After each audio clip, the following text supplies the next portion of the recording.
We have 2 votes. 1 vote's taking place right now. Those members who are here now have already voted. We're going to be working right through the second vote so that we won't have to keep you folks any longer than necessary.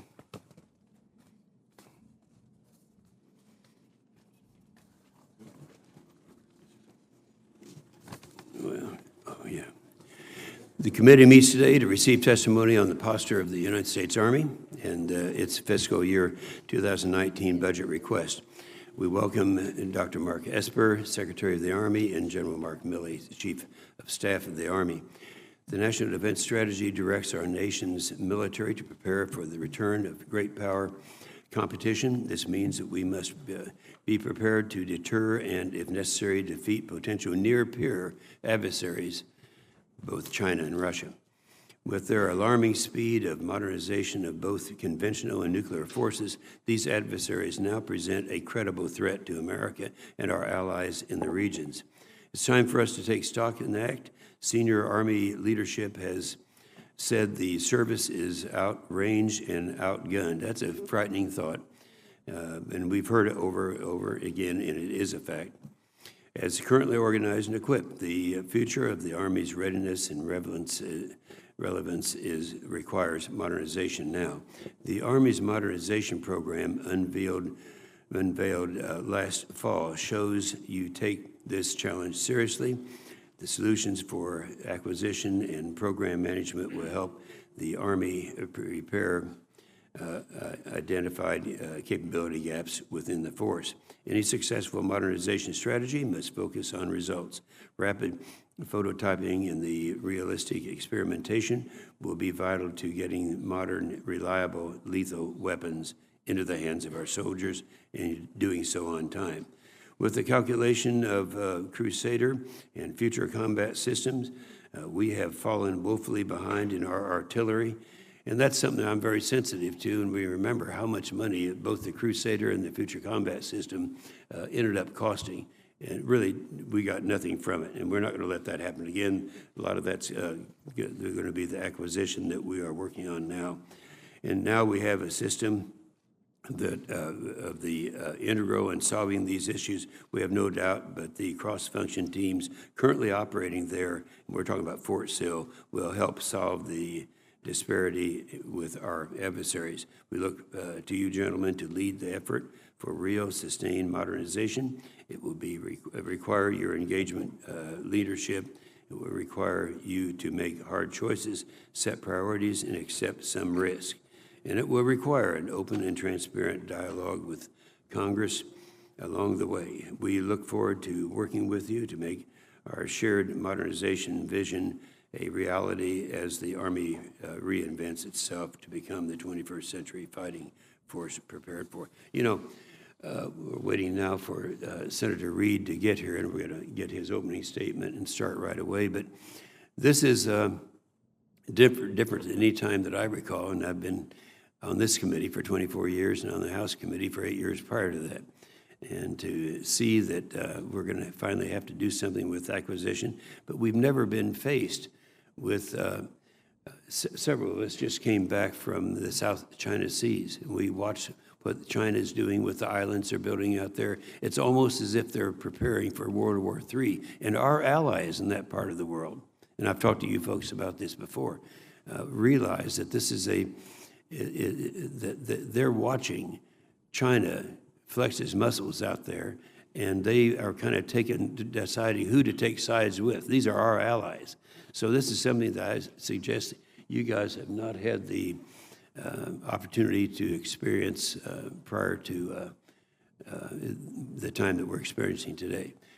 Let me just see. Is there any? Okay, is there, if we go ahead and start? Yeah, what we're going to do, we're going to start with your opening statements, and Senator Reid is on his way, and what we'll do is interrupt your statements so that he can give his opening statement. Is that all right? Very good. Let's start with you, Secretary Esper. Well, Senator Inhofe, distinguished members of the committee, good morning, and thank you for the opportunity to appear before you today. Let me say up front that the Army's readiness across its formations is improving, and if called upon today, I am confident we would prevail in any conflict. This is due in part to the increased funding Congress provided last year, and for this I would like to say thank you. The Army's mission to defend the nation has not changed, but the strategic environment has. Following 17 years of sustained combat, we now face a future characterized by the reemergence of great power competition and the continued challenges posed by rogue states and non-state actors, making the world ever more complex and dangerous. To address these challenges, the Army is changing. We have a comprehensive plan to ensure our long-term dominance. In fact, since my previous testimony before the committee on December 7th of last year, we have released our vision for the Army. Our vision is fully consistent with the National Defense Strategy and one that General Milley and I believe will ensure our success for years to come. We will achieve this vision through focused and enduring priorities encompassing several major long-term lines of effort. But a vision alone will not make the Army successful. We must have predictable, adequate, sustained, and timely funding. Fiscal uncertainty has done a great deal to erode our readiness and hamper our ability to modernize. While the Army must be ready to deploy, fight, and win anytime, anywhere against any adversary, the National Defense Strategy has identified China and Russia as the principal competitors against which we must build sufficient capacity and capabilities. Yes, thank you, Mr. Secretary. Just for a moment, would you like to give your opening statement? Well, Mr. Chairman, would it be better for the Secretary and the Chief to finish, and then I'll do that? That's a good idea. Okay. Continue. Yes, sir. With regard to Russia and China, both countries are taking a more aggressive role on the world stage and either possess or are building advanced capabilities that are specifically designed to reverse the tactical overmatch we have enjoyed for decades. In support of the National Defense Strategy, the Army is increasing our lethality along three focused priorities: readiness, modernization, and reform. Readiness is the top priority because only a ready total Army, that's regular Army, Guard, and Reserve, can deter conflict, defeat enemies, and enable the joint force to win decisively. We are refocusing training for our soldiers to be more lethal and more resilient on the high-intensity battlefield of the future. We are also increasing home station training, getting more repetitions for our formations at the company level and below. We are giving training time back to commanders by reducing certain self-imposed mandatory training requirements not tied to increased lethality and by eliminating excess reporting. We have maximized the number of combat training center rotations to 20 per year, 4 of which are dedicated to the reserve component. These rotations are focused on the high-end fight, replicating near-peer competitor capabilities, including increased enemy lethality, degraded communications, persistent observation, and a contested environment.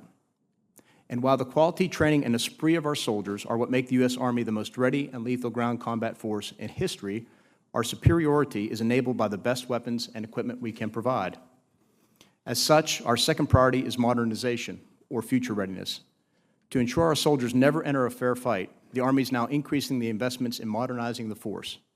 Our modernization strategy is focused on one goal: making our soldiers and units far more lethal and effective than any adversary. The establishment of the Army Futures Command this summer is the best example of our commitment to the future lethality of the force. Army Futures Command will address the key shortcomings of the current acquisition system, providing unity of command, effort, and purpose to the modernization process. The Army has also identified its top 6 modernization priorities for the coming years. Each of these priorities is detailed in my written statement, and each is the purview of a newly established cross-functional team. The purpose of these CFTs is to determine the requirements of needed capabilities, to ensure all stakeholders at the table from day one, and to focus Army resources on accelerated experimentation, prototyping, and fielding. In order to ensure battlefield success, our doctrine must reflect the threat environment we face and remain apace with our efforts to modernize our equipment. Our third priority is reform, freeing up time, money, and manpower to enhance readiness, accelerate modernization, and ensure the efficient use of resources provided to us by the American people. Our reform efforts, particularly within the acquisition system, are long overdue. While Futures Command is probably the boldest reform we are pursuing, other reform initiatives owe much to the acquisition authorities delegated to the services in prior NDAAs. Within these authorities, we are reinvigorating the Army Requirements Oversight Council, moving major defense acquisition programs back to the service, and using other transactional authorities to accelerate fielding in limited situations. Another essential reform effort is development of a modernized personnel system based on the principles and practices of talent management found in the private sector. A system much more open, flexible, and dynamic so that we can better attract, develop, and retain the best and brightest our nation has to offer. A ready and modernized Army is critical to defend the nation, but we must not overlook what makes us remarkable. For this, I've outlined 3 enduring priorities. First, taking care of our soldiers, civilians, and their families. Second, a service-wide recommitment to the Army's values, especially by leaders, to treat everyone with dignity and respect. And finally, strengthening our alliances and partners by building stronger ties through a number of initiatives. I look forward to discussing these with you as time permits. With that, let me thank you again for this committee's continued support of the Army, and specifically the defense authorizations and funding increases requested in the FY18 and 19 budgets. I look forward to your questions and appreciate the opportunity to discuss these important matters with you today. Thank you. Thank you, Secretary Esper. General Milley. Thanks, Senator Inhofe. I appreciate the opportunity, and thanks, Ranking Member Reed and all the distinguished members of the committee for the opportunity to testify today. And although he's not here today, I also want to acknowledge and recognize Chairman McCain for his immeasurable support to our Army and his lifetime of incredibly brave and dedicated service to our nation. And each of us in the Army prays, as you do, for his speedy recovery and return to the Senate. I want to start by thanking Congress for the 18 bill. That was significant. It has a tremendous impact on the future readiness and the current readiness of our Army, and impact on morale of the force. And as you know, this funding is vital, and we will all work diligently to spend these dollars in a responsible manner over the last 2 quarters of this fiscal year. And thank you also for the general increases in the defense caps for 18 and 19. These increases support the new National Defense Strategy and advance the Army's readiness and lethality while allowing our Army to modernize for the future. In short, what these monies have done is stopped a steep decline. It stopped the bleeding of the Army, and we are on the mend. And I can report out to you today that 2.5 years after I became the Chief of Staff of the Army, we are in significantly better shape through the generosity of the American people in this Congress. It's essential, though, that we maintain these increases, as returning to BCA caps will halt our ability to modernize, and it will reverse any recent gain in readiness. The demand for a ready, able, and lethal Army continues. Today, we have about 180,000 or so soldiers supporting combatant commands around the globe, including ongoing operations in the Middle East, and supporting our posture in order to deter operations or deter adversary operations in Europe and Asia Pacific. The Army roughly fills about 50% of annual planned demand by any of the combatant commanders. And of emergent demand or unplanned demand, the Army fills between 60 and 70% of all of those requirements.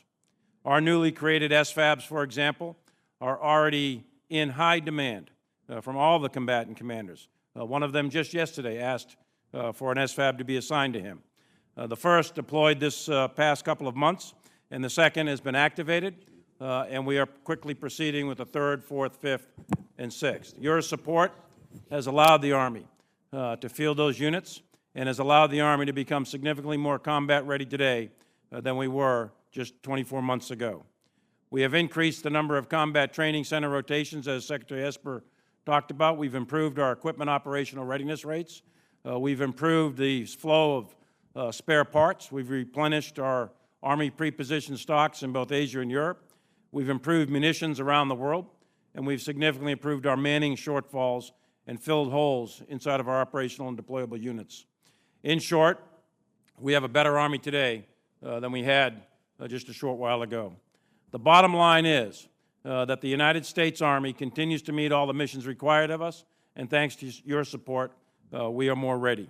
But we cannot be content with simply being ready for today's global demands. Instead, we must focus on readiness both now and in the future. The National Defense Strategy calls for us to build a more lethal force. As noted by Secretary Esper, we face long-term competition with China and Russia, and regional and serious threats from Iran and North Korea, as well as ongoing operations against terrorism. The strategic global environment is increasingly unstable and increasingly dangerous, and there is no time to pause. We know these competitors, these great power competitors, both China and Russia, have made significant advances in the development of advanced weapons, technology, and the capabilities of their military forces. And I'd be happy to go into great detail in a classified briefing on that. We must maintain our overmatch to achieve victory against any adversary at any time. And the increased lethality on a future battlefield is going to require that. To both stay ready and to build a force of the future, that's going to require predictable, adequate, sustained, and timely funding. The Army's FY19 budget requests our priorities to grow and maintain a highly capable force both today and to modernize and build our future force, and to take proper care of our soldiers and family members and Army civilians while being good stewards of the taxpayer dollar. We recognize the American taxpayer entrusts us with a significant amount of money to meet these demands. We will be diligent stewards of our resources, and we will enforce accountability to make effective use of every single dollar. Your support for the FY19 budget will ensure our soldiers remain ready to fight tonight as we prepare for the unforeseen conflicts of tomorrow. Thank you for the opportunity to testify, and I look forward to each of your questions. Thank you, General Milley. Senator Reed. Thank you very much, Mr. Chairman. Let me join you in welcoming Secretary Esper and General Milley. Thank you, gentlemen, for your service, and please thank the men and women of the Army for their great service. And I look forward to your response to our questions as we move forward. The President's budget request for FY 2019 includes $182 billion in the funding for the Army. Of that amount, $148 billion is for base budget requirements and $34 billion for overseas contingency operations. And as the committee considers the Army's funding request, we must be mindful, as you've pointed out, of the risks facing our country and our national security challenges. The new National Defense Strategy is focused on the reemergence of long-term strategic competition, which makes the threat posed by China and Russia the primary focus for the Department. This strategic shift will require the Army to train for full-spectrum operations and to field equipment necessary for a high-end fight. The new strategy also assumes risk in our counterterrorism mission, as it is no longer the primary national security concern. And as you go forward, your comments on views on how the Army is going to balance that shift to the high-end, near-peer fight while seeking more efficient approaches to counterterrorism would be deeply appreciated. Several months ago, the Army created a number of cross-functional teams, as you pointed out, Mr. Secretary, that were designed to break down acquisition stovepipes so new technologies and modernization platforms could be delivered to the force in a more effective manner. I would ask going forward this morning that you would share with us what you've learned so far from these efforts and how these teams will inform your modernization efforts throughout the Army. In addition, given the new emphasis on great power competition, I hope you will also discuss the necessary investments in modernization that you're emphasizing in this budget, and not just this budget, but budgets that might follow. Modernized military platforms and upgraded equipment are necessary to prevail in great power competitions, but success against a near-peer adversary also requires the Army build and maintain readiness levels, as you've pointed out. And this hearing is an opportunity to update in more detail the Army's current efforts to rebuild and sustain readiness. Finally, the budget request seeks an increase of 4,000 active duty soldiers, as well as increased full-time support for the reserve components. It's imperative that as the Army grows, it remains focused on the quality of our soldiers rather than the quantity. The training and readiness of our soldiers is paramount. Enhancing the fighting ability of the force, we must have a situation where we don't allow size to overcome quality. The President's budget also requested across-the-board pay raise of 2.6% for all military personnel, which I think has universal support here. But the President does not request an increase in civilian pay. In fact, there's a freeze, and that will make it very difficult to recruit the high-quality civilians that you need and reward those that you need to stay with the Army. I hope, again, to get your comments on these and many other issues. Again, thank you very much for your testimony and your service. Thank you, Mr. Chairman. Thank you, Senator Reed. Let's start off with, we've talked about the condition that we were in a year ago in terms of our brigade combat teams, our readiness. We are, understandingly happy with what happened with our fiscal year 18 and fiscal year 19 budgets. The problem is that is good only up to fiscal year 20. Now, I think it's a good time to get on record. Let's assume that we, for some reason, had to go back to the BCA spending caps starting in 2020, and that we were not fortunate enough to keep up the increase that we achieved in 2018 and 2019. Now, I'd like to have each of you express what our condition, the condition of our Army would be if that were to occur, and we had to go back to those caps. Secretary Esper. Well, thank you for that question, Senator Inhofe. It's clear that what it would mean if we are unable to sustain funding is that we would revert back to where we were a few years ago, that we would reverse the gains that we are currently making with regard to either training readiness, equipment readiness, munitions purchases that are critical for war fights, and the personnel gains that are necessary to ensure that we have sufficient end strength to meet the demands of the combatant commanders and are prepared to execute the national defense strategy. So it would be a lost opportunity as we're really building momentum right now. I think to address Senator Reed's question, the critical thing is, as we continue to improve our readiness, which we've seen good growth in, is making sure that we can sustain it then through 20, 21, 22, because after 9, 10 years of war fighting and budget challenges, it will take many years to get back to the readiness posture we need to be in. Yeah. Right. General Milley. Yes, Senator, we've done extensive analysis over the last couple of years, just in the event that that were to happen. And if we went to sequestration caps, bottom line is for the ground force, the Army, we would end up essentially doing individual training and collective training up through squad level, and in some cases platoon level. Squad and platoon training an Army does not make. You've got to be able to do company, battalion, brigade, and so on. And training only at those levels and funded only at those levels would not work. Flying hours right now, we're coming in at close to 14 and a half hours with current budgets. We'll drop back to 10, 11, 12. That's not good for our aviation, rotary wing. Home station training will come to a halt. The CTCs will come to a halt. It will not be good if we went backwards. And if the intangibles, the effect on morale, cohesion, enlistment, re-enlistment right now, in terms of re-enlistment, we've already exceeded our 18 re-enlistment. We're working on 19 re-enlistment, which is an indicator of morale is going up. All of those things would take steps backwards. So I would strongly encourage not to do that.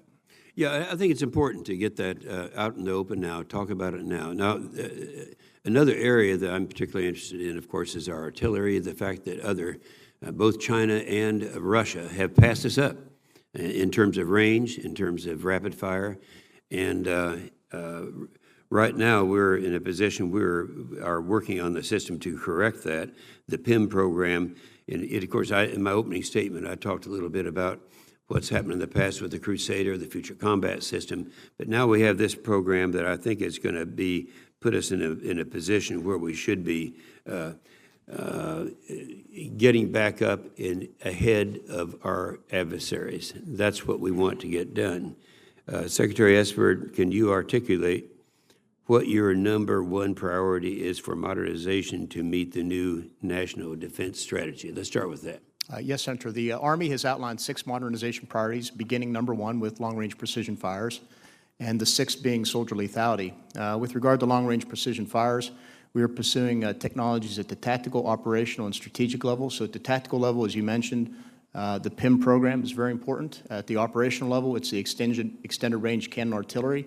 And at the strategic level would be hypersonics, the ability to really reach deep and in support of the Navy and the Air Force to do that. I will tell you that as I've traveled the Army in the 4.5 months and spoke to a few combatant commanders, they've also conveyed to me the importance, the criticality of long-range precision fires to their respective war fights. That's good. And General Milley, just one real quick question as to your goal has always been to be up to 66%.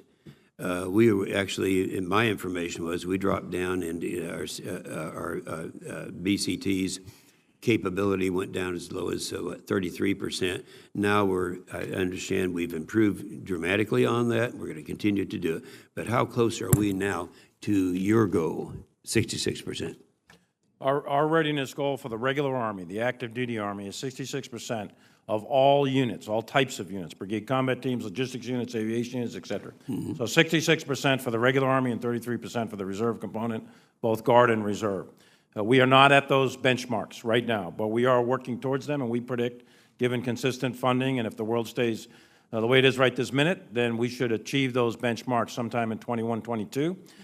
We have made significant progress. What you're citing as 30% or so is from a year or so ago. We're for brigade combat teams, which is only one slice of the total force, we're in the range of the 50% mark. So we have made significant progress in the last 24 months. Yeah, that's good. Senator Reed. Well, thank you very much, Mr. Chairman. And my question, first question, will fall into at least the theme that the Chairman set, and that is he pointed out one area of technological overmatch by our adversaries, but there's several, unfortunately, including command and control disruption because of cyber. So, in general, how are you going to dealing with this issue of technological overmatch, not just in precision fires, but in a host of other issues?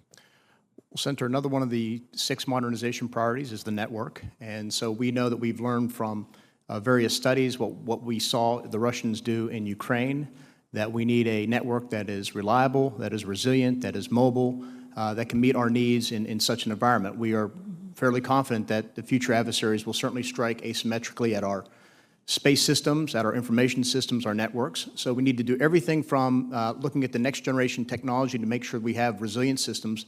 But at the same time, we need to look at training, make sure soldiers are training now to operate in an environment in which they either have no data or comms or limited. And I was pleased to see on my first trip to the National Training Center in November that the 1st Cavalry was actually doing that. The OP4 out there were presenting that type of scenario, and we were training in an environment of limited communications. And that's the guidance we have set out for commanders as well, to be able to train along that spectrum.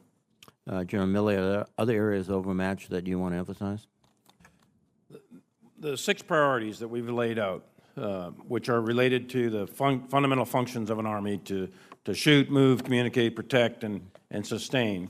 So long-range precision fires, the upgraded vehicles, rotary wing aircraft, future vertical lift, the network that the Secretary just mentioned, ballistic and air missile defense, and then all the soldier improvements and the soldier lethality. Those are the areas where we want to laser focus, where we think that we can make significant advances. There's 2 particular technologies that we need to put the pedal to the metal to, both as a country, a Department of Defense, and as an Army: artificial intelligence and robotics. Those are significant. We're in a period of the changing character of war, and those 2 technologies, perhaps more than others, will have fundamental impact on the character of war coming up. So we are shifting monies in our R&D and S&T accounts into those technologies, as well as many others. Do you think there's enough resources going to those accounts, not just in the Army, but DOD-wide and government-wide? I think we should put more, is my personal or my professional opinion, is we should add monies into those particular research, development, science, technology accounts. And I would add, yes, sir. Senator, that I meet frequently with Secretary Spencer of the Second Nav and Secretary Wilson. We've had these same discussions about those technologies, hypersonics, and a couple others, where we really need to pull our efforts together and look at how we can make sure that we're making advances and not duplicating efforts to get more bang for every dollar we put toward it. As I mentioned in my opening statement, as I think we've all mentioned, is that the new defense policy has pushed us up into the area of near-peer competition, and there is a tendency of armies, based on my experience, is you only can do really one thing, and that's what you focus on. You know, when 70s and 80s, we got out of counter-guerrilla warfare, and we got into the air-land battle, and we did it very, very well. But we had to re-immerse ourselves into counterinsurgency warfare techniques and equipment and practices in Afghanistan or Iraq.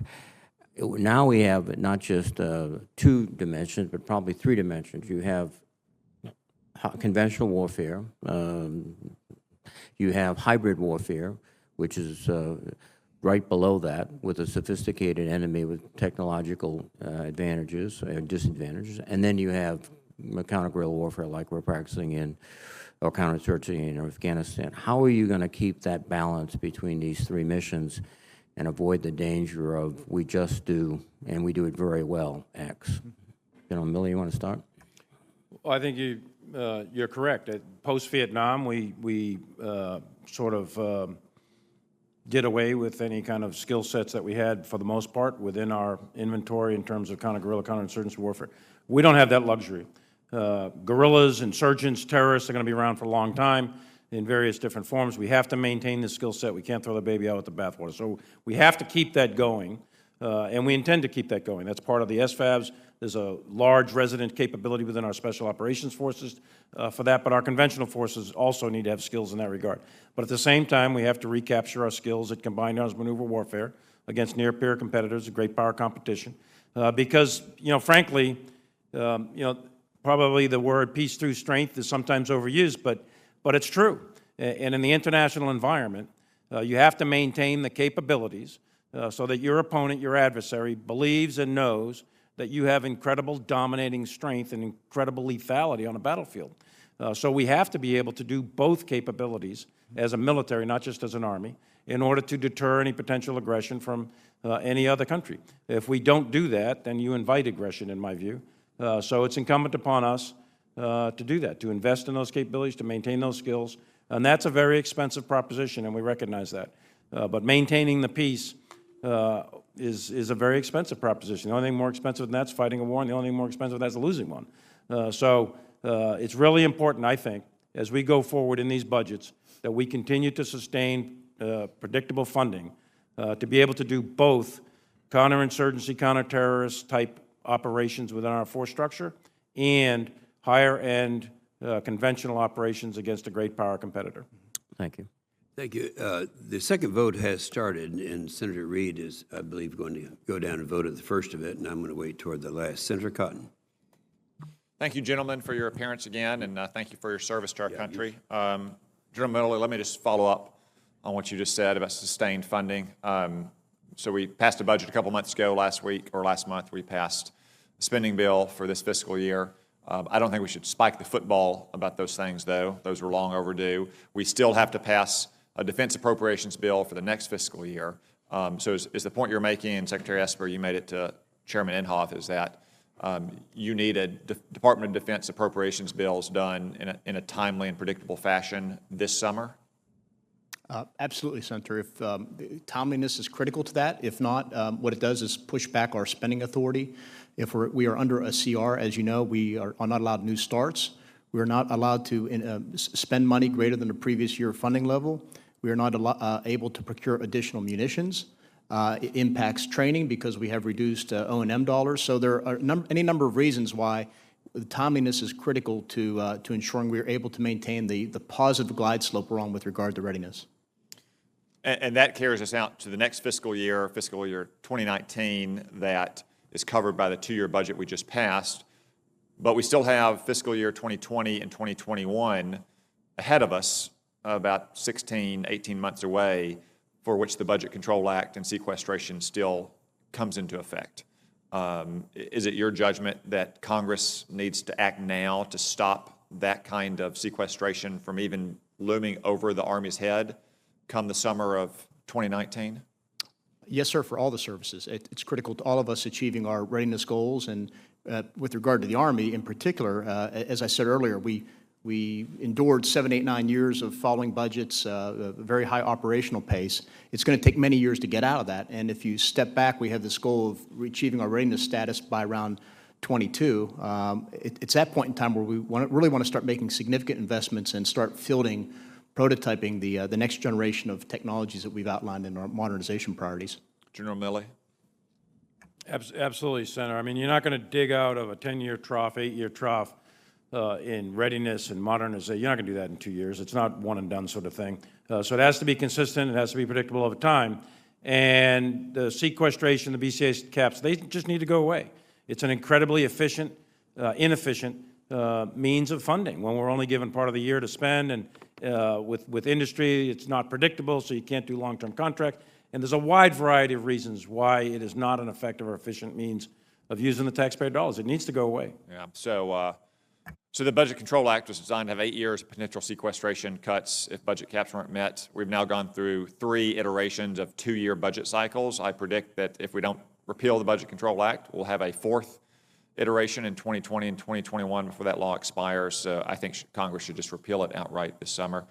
General Milley, I want to return to what you said about readiness. So you predict that barring some significant increase in the demand for land forces, all Army elements will meet your readiness goals by 2021, 2022?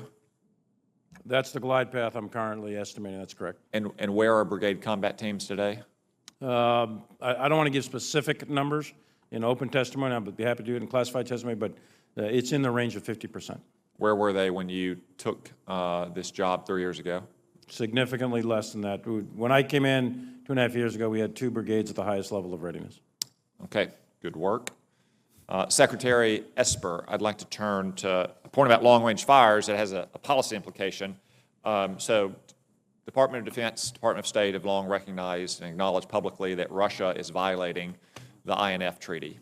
If Russia continues to violate the INF Treaty and the United States continues to observe the INF Treaty, doesn't it stand to reason that there's no way the United States can make up the gap in long-range fires in Europe? It is, we are looking at hypersonics as a potential way, a promising way to be able to reach beyond the treaty constraints imposed by the INF. So that's one option, but clearly, as I've spoken to industry, if that constraint did not exist now, we could certainly do it with missiles. It'd be the easier way to do it than developing hypersonics that might be compliant. Probably with easier and quicker, although hypersonics have some benefits that in terms of volume of fire and other things that you can do, but yes.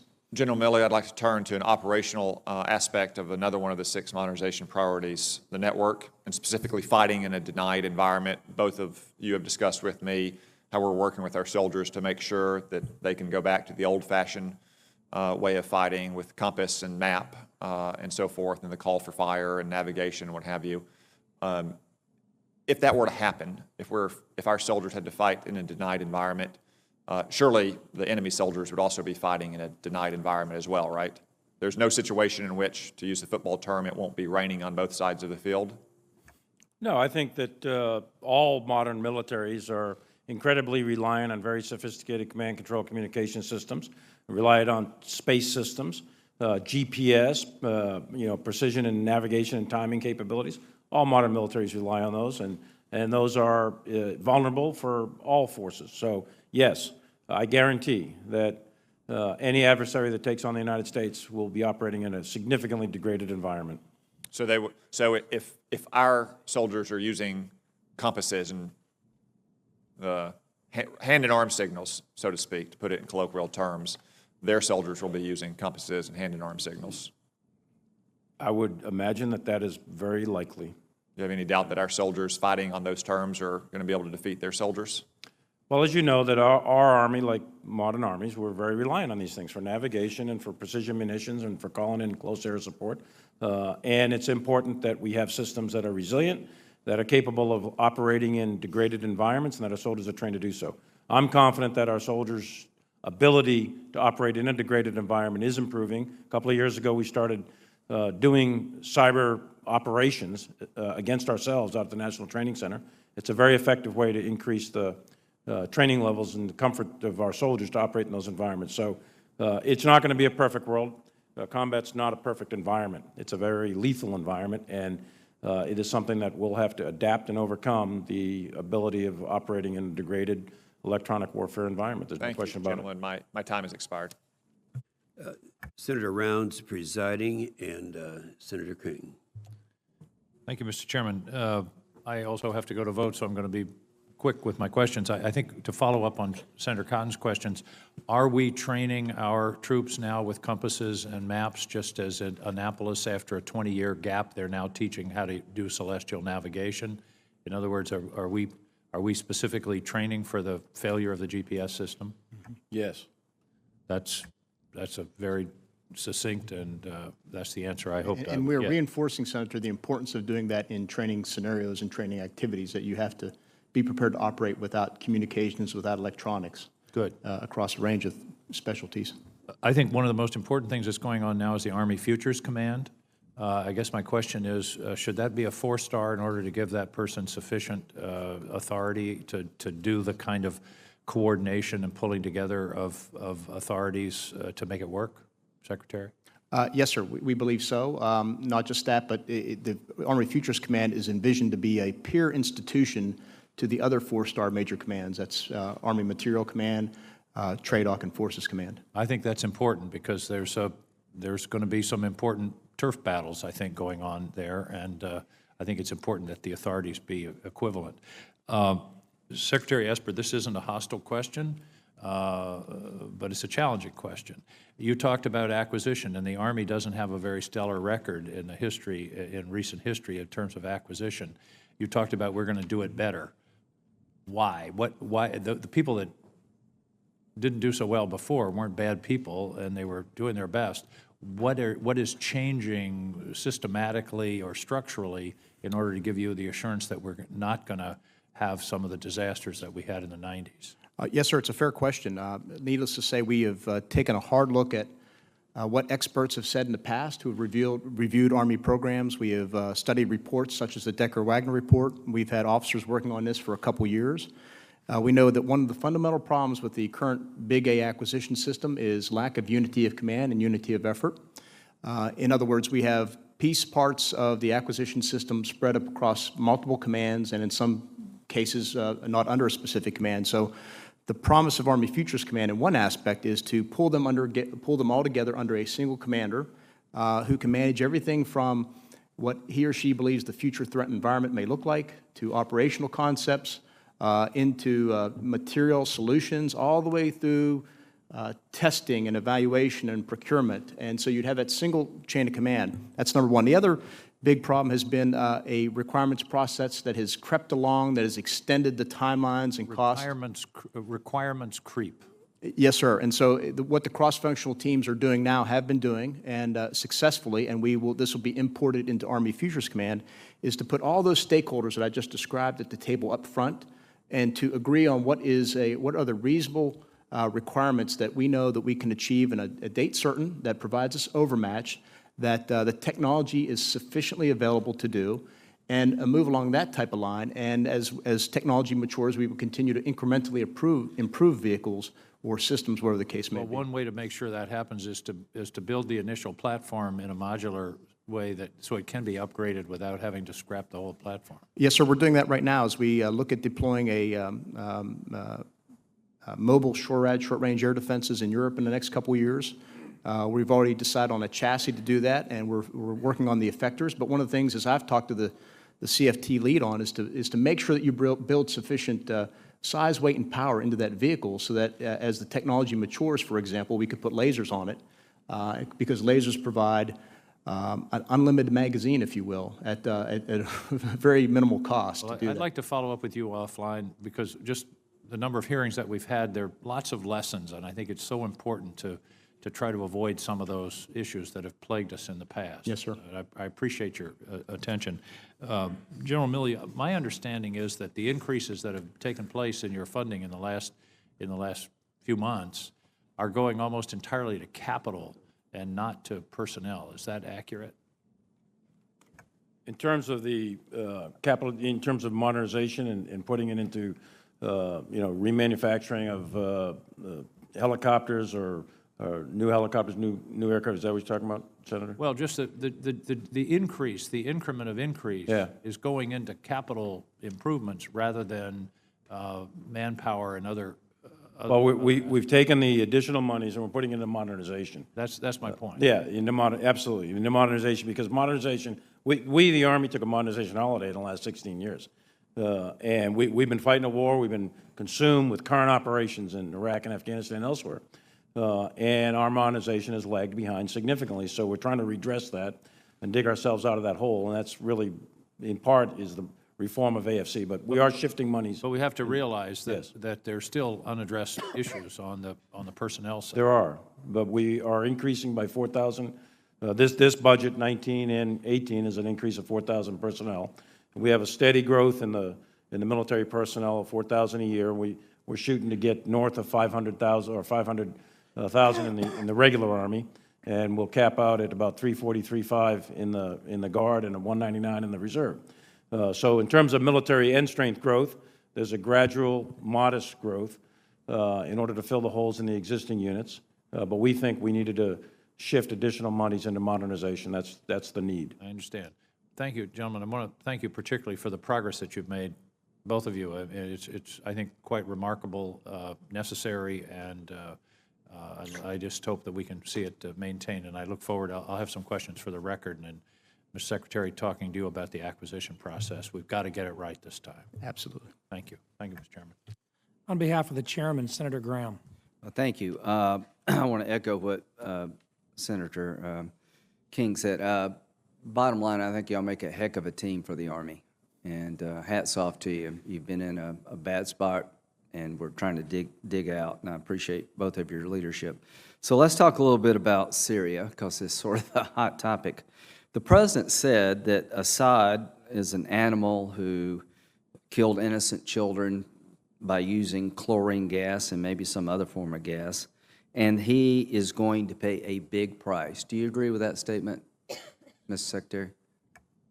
That Assad should pay a big price? Senator, it's something that, is my responsibilities for Title X, making sure the Army is organized, trained, and equipped. It's something that is obviously is playing out in real time, so I would, at this point, defer to General Milley, do you agree with that statement? Absolutely, yes. Okay. No question you should. So do you agree with the following? If Assad doesn't pay a big price, we will, because we have now challenged him. Well, and, Assad or any others. Once you challenge somebody, Unanswered aggression leads to more aggression. I couldn't agree with you That's more. it. The only thing worse than war is losing war, and you said right. that. That's right. So the president, I think, rightly said that enough is enough when it comes to Assad. You're a war criminal by any definition, and a big price. Do you think a big price should include that he'll have less capability to gas people in the future? I think his ability to use chemical munitions on the innocent needs to be significantly degraded. Do you think he's a legitimate target, given what he's done? I'll not answer that question in public at this time. Okay, fair enough. I just hope a big price, when it's all said and done, that Kim Jong-un says, hey, that was a big price. I hope that the Iranians believe that Assad paid a big price. The Russians believe that he paid a big price. I hope they start paying a price for supporting Assad, because the president's right to say he's going to pay a big price, given the fact he's killed 500,000 of his own people, disrupted the entire Mideast, and is a war criminal by any measure. The question of whether or not it's a big price is yet to be determined, and I would say this. If after saying that he doesn't pay a big price, America will pay a big price. Residual forces, do you support leaving residual forces in Iraq if the Iraqis would agree to make sure ISIS doesn't come back? General Milley. I think we need to continue to sustain our level of effort in order to achieve our national security objectives, which have been Which clearly would include a stated. residual force? Well, I think the Iraqis, absolutely, because I think the Iraqis need continued support, so you don't see the return of ISIS. That's important. We learned this lesson in 2011. We don't want to learn it again. Well, that's right, and it's in our national security interest to make sure we don't do this twice. Syria, we have a couple thousand troops training the Syrian Democratic Forces and doing operations against ISIL. Do you think that's in our national security interest to have that presence? I believe it's in our national security interest to destroy ISIS. Right, and to make sure they don't That's come what back. we're doing. And make sure they don't come back. That's correct. And Do you think it's in our national security interest to counter the Iranian aggression throughout the Mideast? I do. Okay. As to all these things that we're asking you to do you think it's in our national security interest to maintain troops in Afghanistan? I do. All right. So the bottom line is Russia's on the prowl. China's making it difficult for us in their part of the world, and only God knows what's going to happen in North Korea. Bottom line is, the budget we just passed, how much of help has it been to the Army? In my view, it's enormously helpful. And again, what I mentioned earlier, it can't be one and done, though. You can't dig yourself out of an 8 or 10-year trough in readiness and modernization, which was getting consumed with current operation. We can't do that in just 2 budgets. Do you agree with that, This has got to Mr. be Secretary? sustained over time. Do you agree with that? Absolutely. What we're getting in 18 and what we'll see in 19 is tremendous. We thank the Congress, but it will take many years to get to the readiness level and then get to the next generation of technologies we need for the future fight. I couldn't agree with you more. In 2011, CBO projected that military spending in 2018 would be $801 billion, is $700 billion. In 2010, non-defense spending was $611. Today is $589. So these are just facts. Sequestrations cost us a lot. So is it fair to say that the Congress needs to understand that we're making progress, but we're a long way away from actually fixing the problem caused by sequestration Is that true, General Milley? In my view, I think that's accurate in terms of the readiness and modernization of the United States Army. I think that's true. Yes, sir. Thank you. Thank you both for your service. On behalf of the chairman, Senator McCaskill. Thank you very much. Thank you both for your service, and we are glad that you are there. As you both probably are aware, I've spent a lot of time on this committee talking about contracting, and I want to really drill down on some contracting issues in my time here this morning. I began some oversight on the legacy program beginning way back in October of 2012. And as you all know, the legacy program is a very expensive American effort to build the intelligence capacity of Afghanistan and Iraq. We are now very engaged in an investigation into parts of this contract. I have sent a lengthy letter in August of last year to Secretary Mattis requesting a lot of information. Through both SIGAR and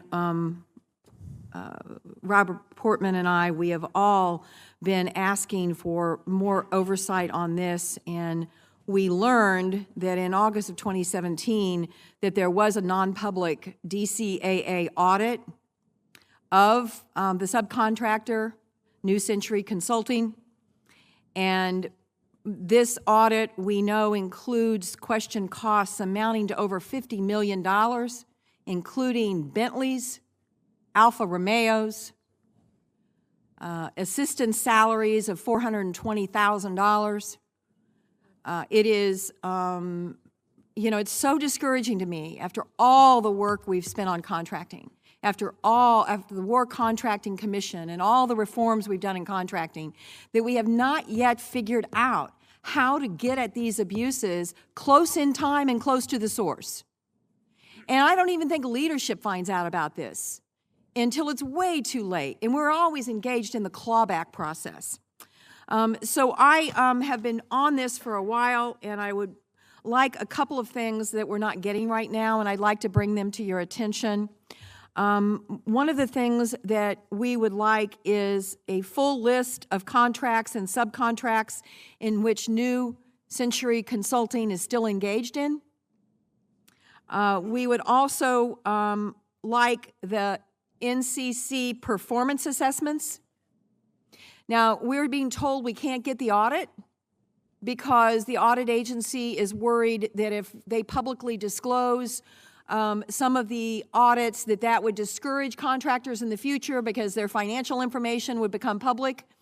I think we can get around that, and I think we've got to figure out a way to get all this information out, because if I just don't embarrass the hell out of you guys, I don't know how we're ever going to stop this stuff. And ultimately, I'm not going to issue this investigative report until I figure out who was seeing this stuff and not saying anything. Who on the ground, which brings me, Secretary, and when you were here on your confirmation, you know I talked to you about the IG report, the DOD IG report in terms of top management challenges. And ironically, the DOD IG, no surprise, said overseeing contracting officers' representatives was one of the biggest challenges, and assessing and reporting on contractor performance was one of management's biggest challenges. Can you give me some good news, Secretary, as to whether or not you've now digested this report and whether or not you, along with General Milley, are actually strategizing how we can, I mean, we've made progress on cores, because when I went to Iraq in the beginning, it was clear that a guy was just getting a clipboard. I mean, all that stuff with log cap and all of the abuses with the cost plus, that was really sitting at the feet of a very ineffective Corps training and assessment program. And when those are the contracting representatives that are right there on the ground, that see what's going on.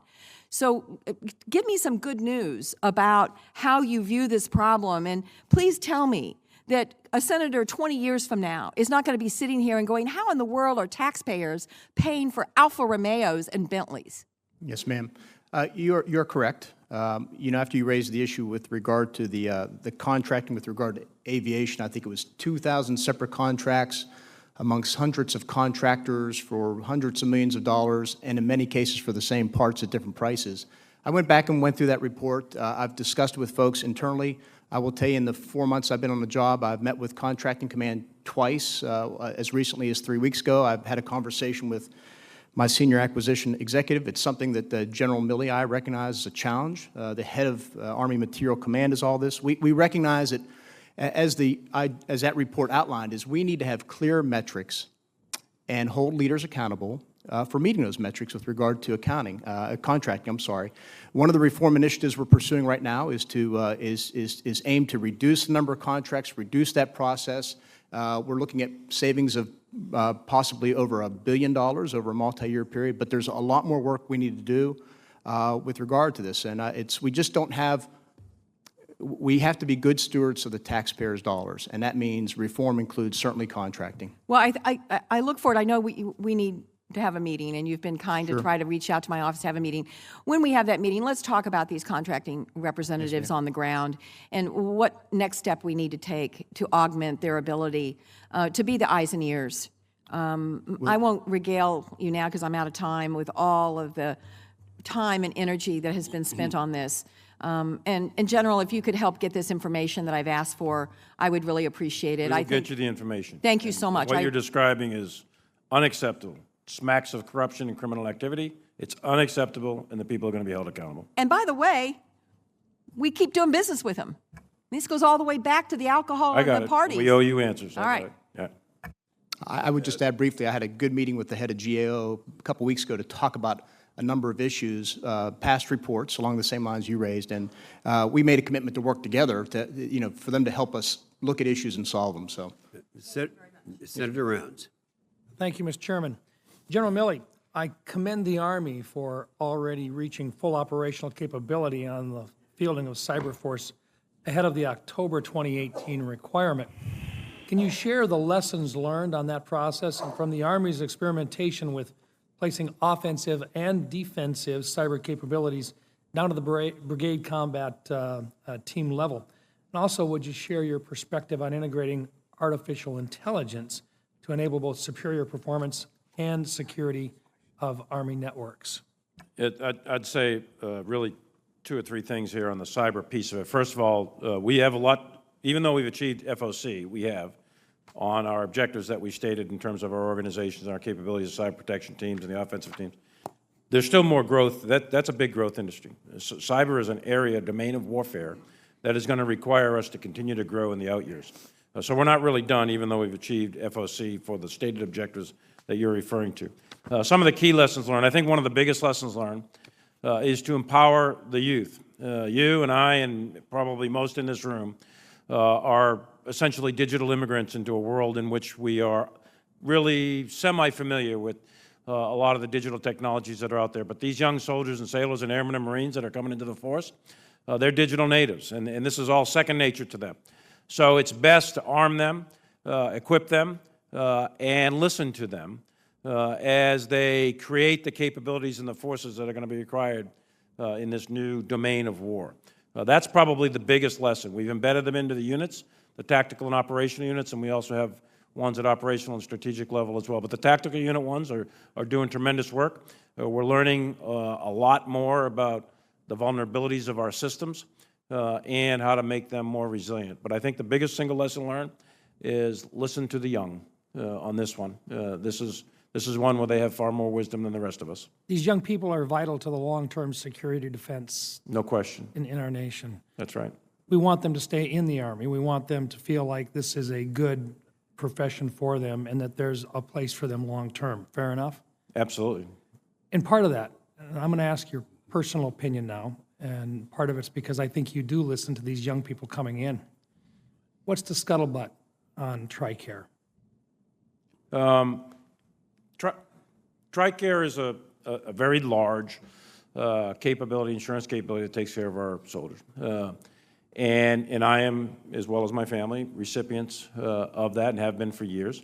There are, like there are with any large system, there are bureaucratic issues sometimes with it. I will tell you that on balance, TRICARE is an effective system for our soldiers. There are areas, though, of improvement that we need in terms of its responsiveness to people. But on balance, it's not a bad system at all. part of the challenge is making sure the claims get paid on time. That's right. Are they getting paid on time? I'd have to look at the exact statistics, but I have not heard, I don't have any evidence that there's any wide disparity of being paid on time. Thank you.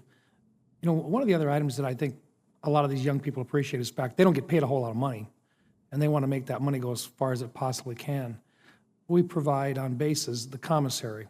Right. Do you think those commissaries are valuable to the young people that are coming in? My professional opinion is yes, because the commissary, food is one of your bigger household item expenditures, housing, food, medical, education, those sorts of things, but food is a big one. So a family of four, our demographic is the majority of our soldiers, well over 50%, are in the E4, E5 range. They're in the 26, 27, 28-year-old range, and they are about 60% are married. And of those that are married, on average, there's 2 children. So on average, the bulk of the Army is about a family of 4. Family of 4, on average, their monthly food bill is several hundreds of dollars. The commissary, use of the commissary knocks off a significant portion of that in lieu of having to go to some commercial entity to buy food every month. So the commissary is a big benefit and advantage to the soldiers, sailors, airmen, and Marines out there, in my view.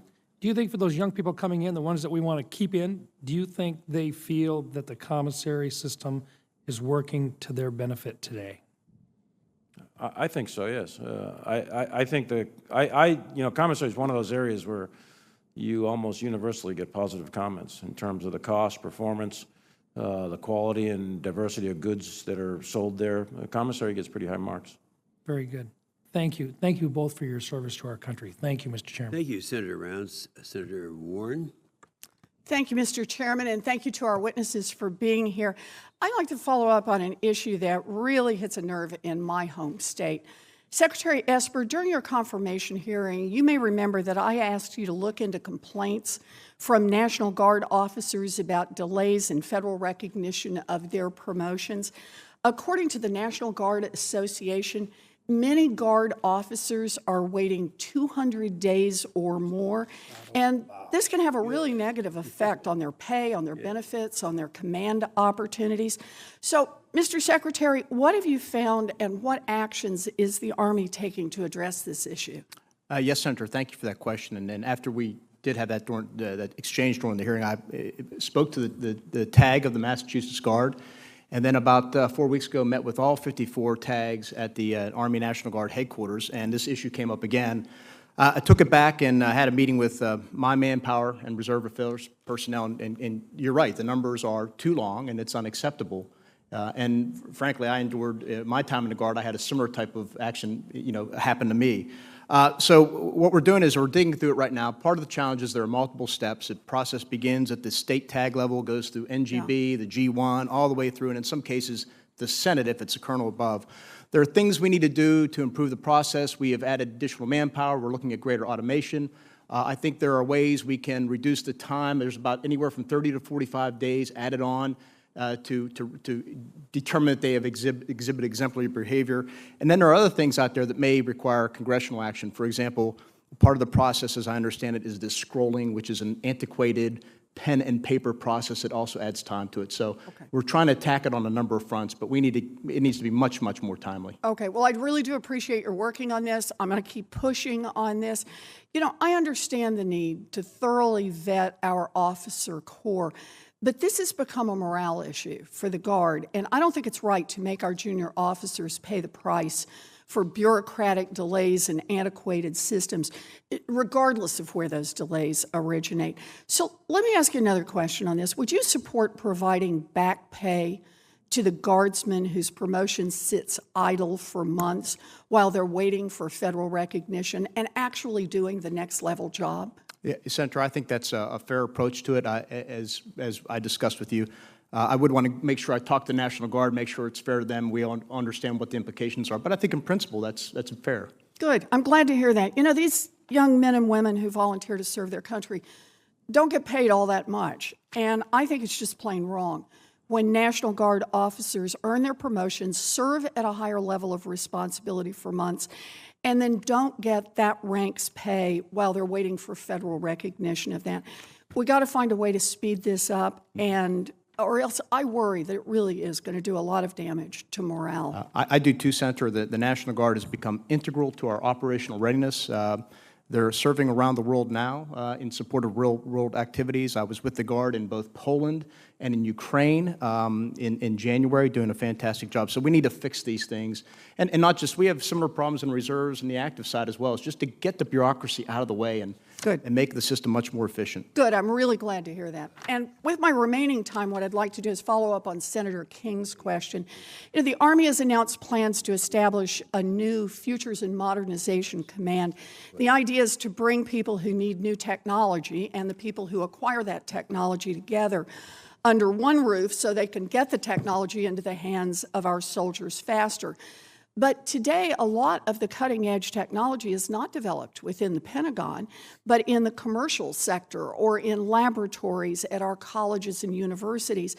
Secretary Esper, how important is it to capitalize on commercial and academic developments in advanced technology? And here's the key. As the Army establishes this new command, what steps are you taking to make sure it is closely tied to outside innovators?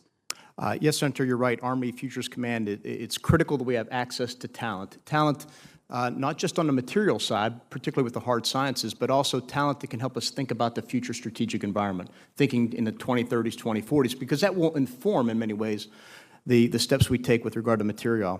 So we are looking at a number of locations. I think we started out with around 150. We've winnowed it down to around 30, and I think the next step in a week or so will be to get it down to 10, 11, 12. But each time we go through this, we look at different filters, whether it's talent, it's then specific areas of talent, it's a proximity to innovation, it's proximity to academia, and then there are other issues, of course, that we have to look at: quality of life, cost of living, all these things. So we're really trying to be smart about it. We want to make sure we can attract the top talent. We have access to an ecosystem of talent wherever we put it, and that's why we're really trying to get into an area that really offers much of that. Well, I'm really glad to hear that the Army is focused on taking advantage of existing talent and where technological innovation is occurring. Of course, General Milley and I both come from a state where a lot of that is going on. I know you've lived there, Secretary Esper, and anytime you want to come to Massachusetts and look around, you're welcome. Thank you, ma'am. Thank you. Senator Peters. Thank you, Mr. Chairman, and gentlemen, thank you for being here. Thank you for your service to our country as well. We appreciate having you before the committee. Secretary Esper and General Milley, I'd like to ask about the Army's plans for production of the Stryker vehicle. I understand that the Army intends to produce Stryker A1s, which include both improved protection of the double V hull and improved mobility and the power provided by engineering change proposal number 1. But I'm concerned that the current budget request for fiscal year 19 doesn't seem to provide for converting the Army Stryker Brigade combat teams to modern Stryker A1s quick enough. Getting them out in the field seems to be important, particularly with new threats emerging around the world. Could you please give me an update on the Army's plans for production of the Stryker vehicle? Yes, sir. We are looking at, like you said, improving the survivability by adding the double V hull. We're looking at improving lethality by adding the 30-millimeter gun and some anti-tank weapons. I had the privilege of actually seeing a Stryker when I was in Grafenwehr, Germany in January. Walked around the vehicle, spent some time with the soldiers. They are very impressed with what they're doing. It will go through operational testing now for several months, and I think that we will make an assessment with regard to its performance, and all the feedback now is good. I would note, in terms of procurement, we've increased about over 18% over the FY18. So it's something that General Milley and I are watching closely, but you know, the commitment is to make sure we improve the survivability and lethality of all these vehicles as we look at, you know, this great power competition that we're in now. And as you're aware, Senator, you know, we are putting money against it, but we're also, it's a balance right now. So for the Bradley, the Abrams, and the Stryker, these systems were designed and came online many, many years ago. Now, they've had various upgrades and improvements over the years, but they are products of technologies and ideas that come out of the 60s and 70s, vice today's world. So the next generation combat vehicle ground combat vehicle that we're working on. It's in the R&D and S&T phases and the prototyping, et cetera. That will eventually replace the entire family of vehicles that we have. The Abrams, Bradley, and Strykers, realistically, their lifespan is probably 10, maybe 15 years. So we are putting improvements in double VL, lethality, and some other things. But what we really need to do now is to make the shift in money and investments to a next-generation combat vehicle, and that's what we're doing with our modernization accounts. Well, speaking of the next combat vehicle, could you please talk a little bit about, or at least give us an update on the prototyping effort, which is something different that seems to make some sense? Yeah, the philosophy or the methodology, we've shifted and we're incorporating much more prototyping, which will crunch down the amount of time it takes, because there's a long lead time to the Army acquisition process. It's very linear. It's step by step. It's left, right, or left, right, or left, right, or left, down the line. So what we want to do is accelerate that by bringing in prototypes. And in terms of the next generation combat vehicle, one of the things that we're accentuating in it, it must be optimized for urban operations, which our current families of vehicles are not. It must be optimized so that it can be both manned and either autonomous or semi-autonomous, robotic, depending on what the commander chooses to do at the time in the situation in the battlefield. Those are significant and radical changes to the current system or family of vehicles. So there are companies, there are corporations and industries out there that are already producing robotic vehicles. They're just getting modified, and we are prototyping them. We have several experimental prototypes going on right this minute that are showing some promise. We're not there for down selecting or picking vendors or anything, but we are experimenting with the various technologies, and we think that by 2028, we should be able to begin fielding a next-generation combat vehicle that's optimized for urban operations, that's both either manned or unmanned for ground operations, that has lethality, power, speed, weight, that's optimized for the next generation of a battlefield that we perceive. And we think we'll have that fielded inside of 10 years, which under current Army practices would take 15 or more. And as mentioned in a previous question, a great deal of this work is being done on the civilian side. Obviously, I'm very involved in self-driving vehicles for Michigan and what's happening in the auto industry. A lot of work is being done in Michigan, Tardac, and other places. Absolutely. You mentioned the next generation vehicle with the autonomy features. Do you see having two different variants, or will all of these capabilities There'll be multiple variants. There'll be a tank-like variant. There'll be an infantry carrier-type variant. There'll be logistics and medical variants. So it's a family of vehicles. It's not a single vehicle, but they'll be based off of common chassis and common engines and power packs and so on. Well, my question related to those variants, will they all have autonomous capabilities, or will some every ground and rotary wing vehicle that the United States Army produces from now on, the next generation, after Bradley, after Abrams, every single one of them has to have the base requirement. It has to be either manned or unmanned, robotic, either fully autonomous or semi-autonomous, built into its very basic requirement. It has to be able to have that option so that the commander on the battlefield of the future has the option, based on mission and enemy and terrain and time and troops available, to pick whether he wants this objective to be seized with manned vehicles or not.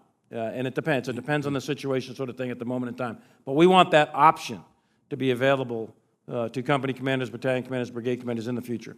So the requirement for all vehicles in the air or on the ground is both manned and unmanned.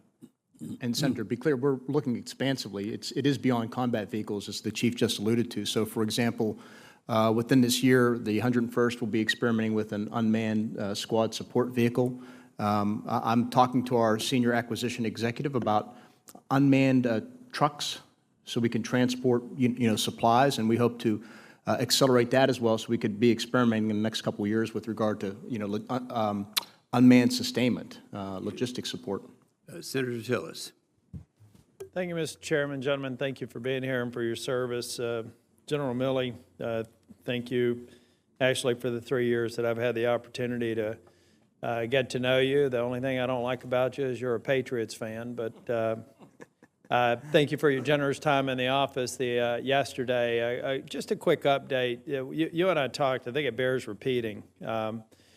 Talk a little bit about what it means to become a more lethal force, and and hopefully a limited amount of time. I got one or two other questions, but I think running through that's very important.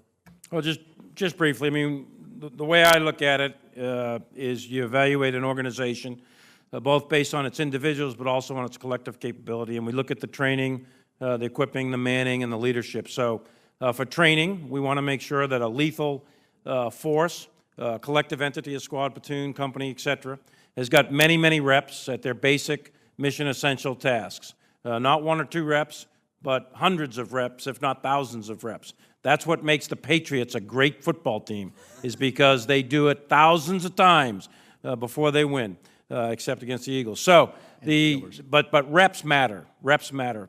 So one of the things, the initiatives we're doing is a synthetic training environment, which will give leaders and collective units thousands of reps, relatively cost-free, without going out into the field. So training's important, lots of reps. That applies to the individual as well. In terms of equipping, to make sure that not only do you have the right amount of equipment on hand, but that equipment works, so spare parts and the maintenance of that equipment so it's fully operational. And we want to make sure that that organization has the most modern equipment that is available, really, that money can buy. And then in terms of your manning levels, we don't want units going out to training at home station or at the Combat Training Center at 75 or 80% fill.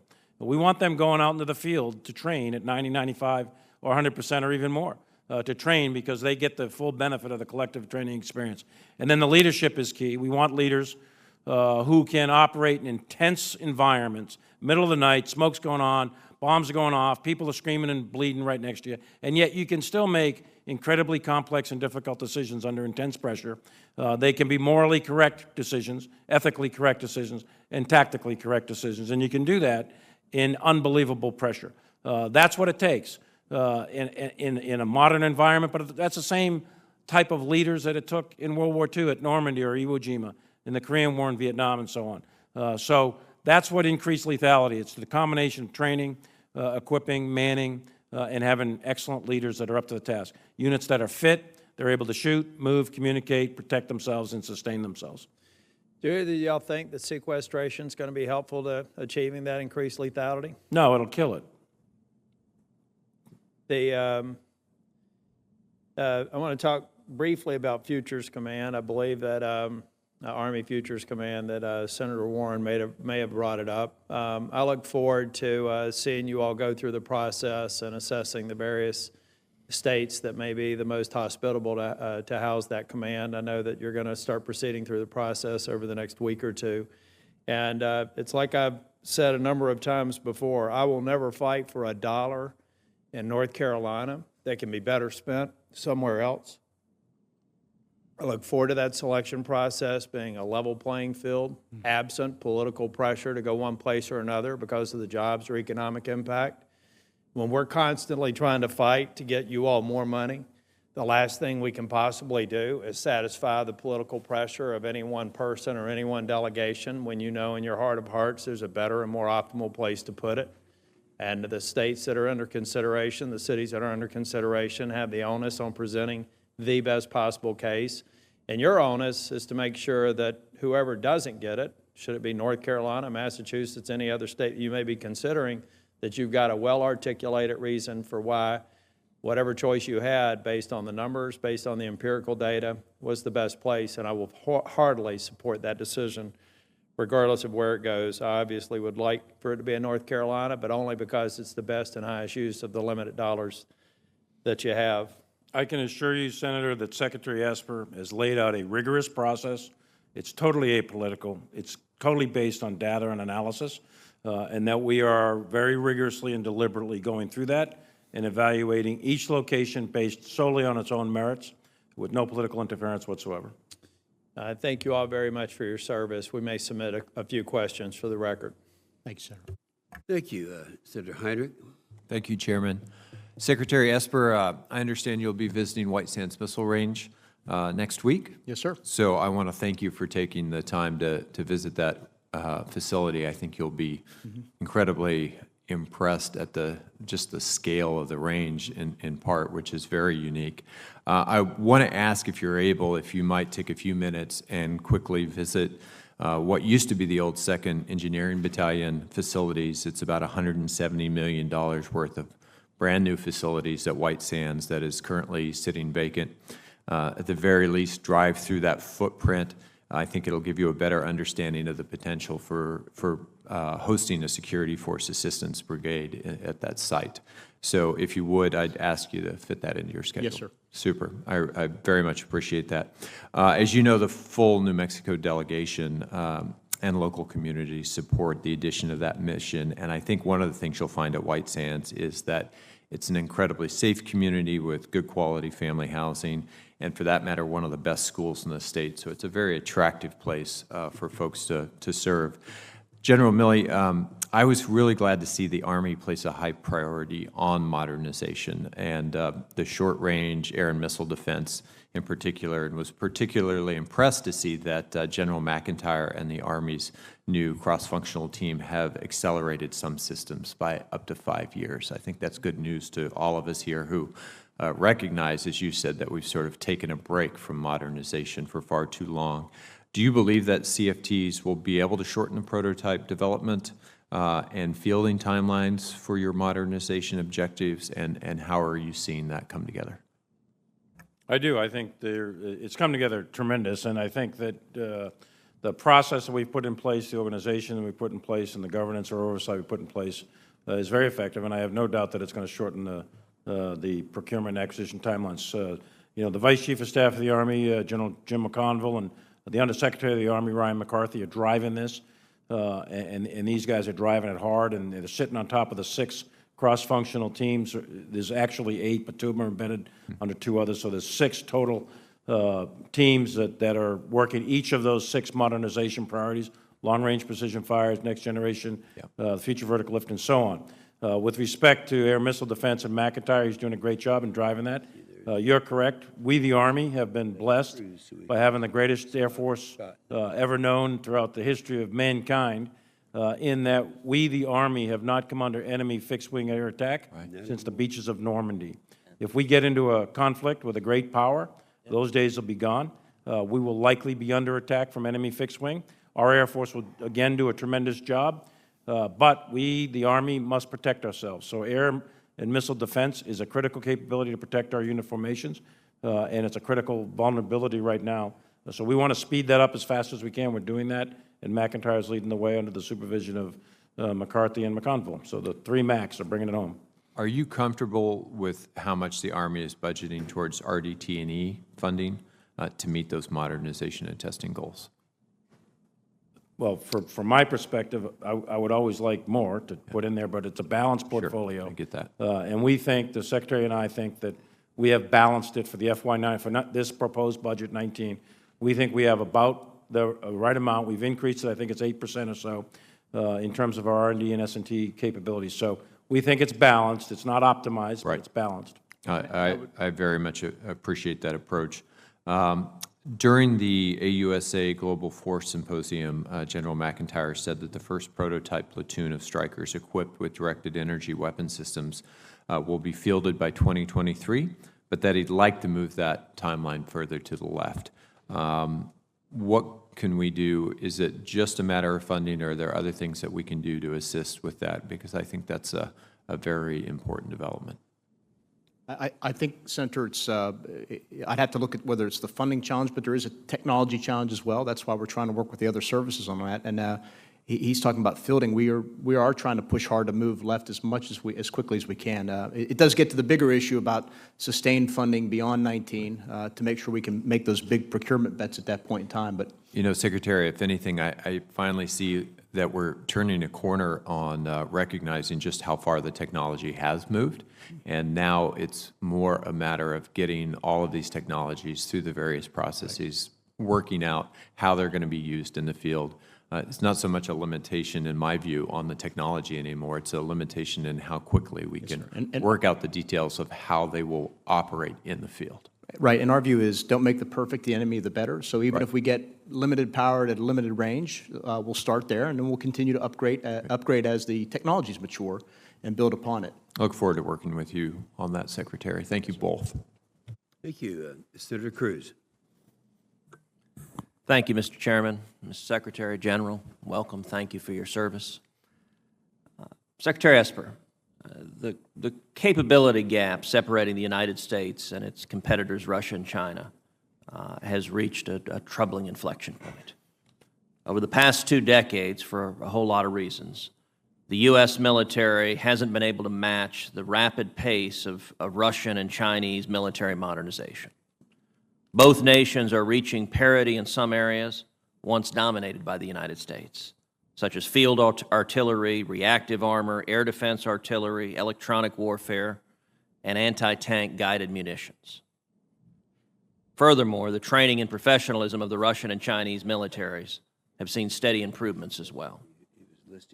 That's why the recently released National Defense Strategy explicitly directs the U.S. military to prioritize the threats emanating from Russia and China.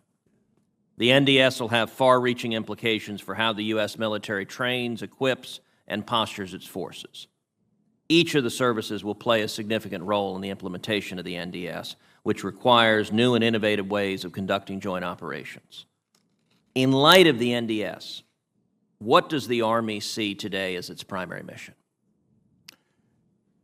Our primary mission is to deploy, fight, and win the nation's wars, Senator. And as the National Defense Strategy is outlined in this era of great power competition, our focus is on high-intensity, near-peer threats, possibly Russia and China, or namely Russia and China. So that is our core focus. Now, in addition to that, the NDS outlines the need to, of course, protect the homeland, the need to preserve irregular warfare as a core competency, but those two strategic competitors are our primary focus. How is the Army prioritizing the threats posed by Russia and China, but both in the context of weapons procurement, but also transitioning the mindset of our soldiers from a global war on terror to a more expeditionary posture? So we have moved to focus on high-intensity conflict in our home station training and our training centers, particularly the National Training Center. When I was there in November visiting and the 1st Cavalry was going through the training, they were actually facing scenarios that the Ukrainians saw in eastern Ukraine against the Russians, high-intensity, use of drones, et cetera. So training is one.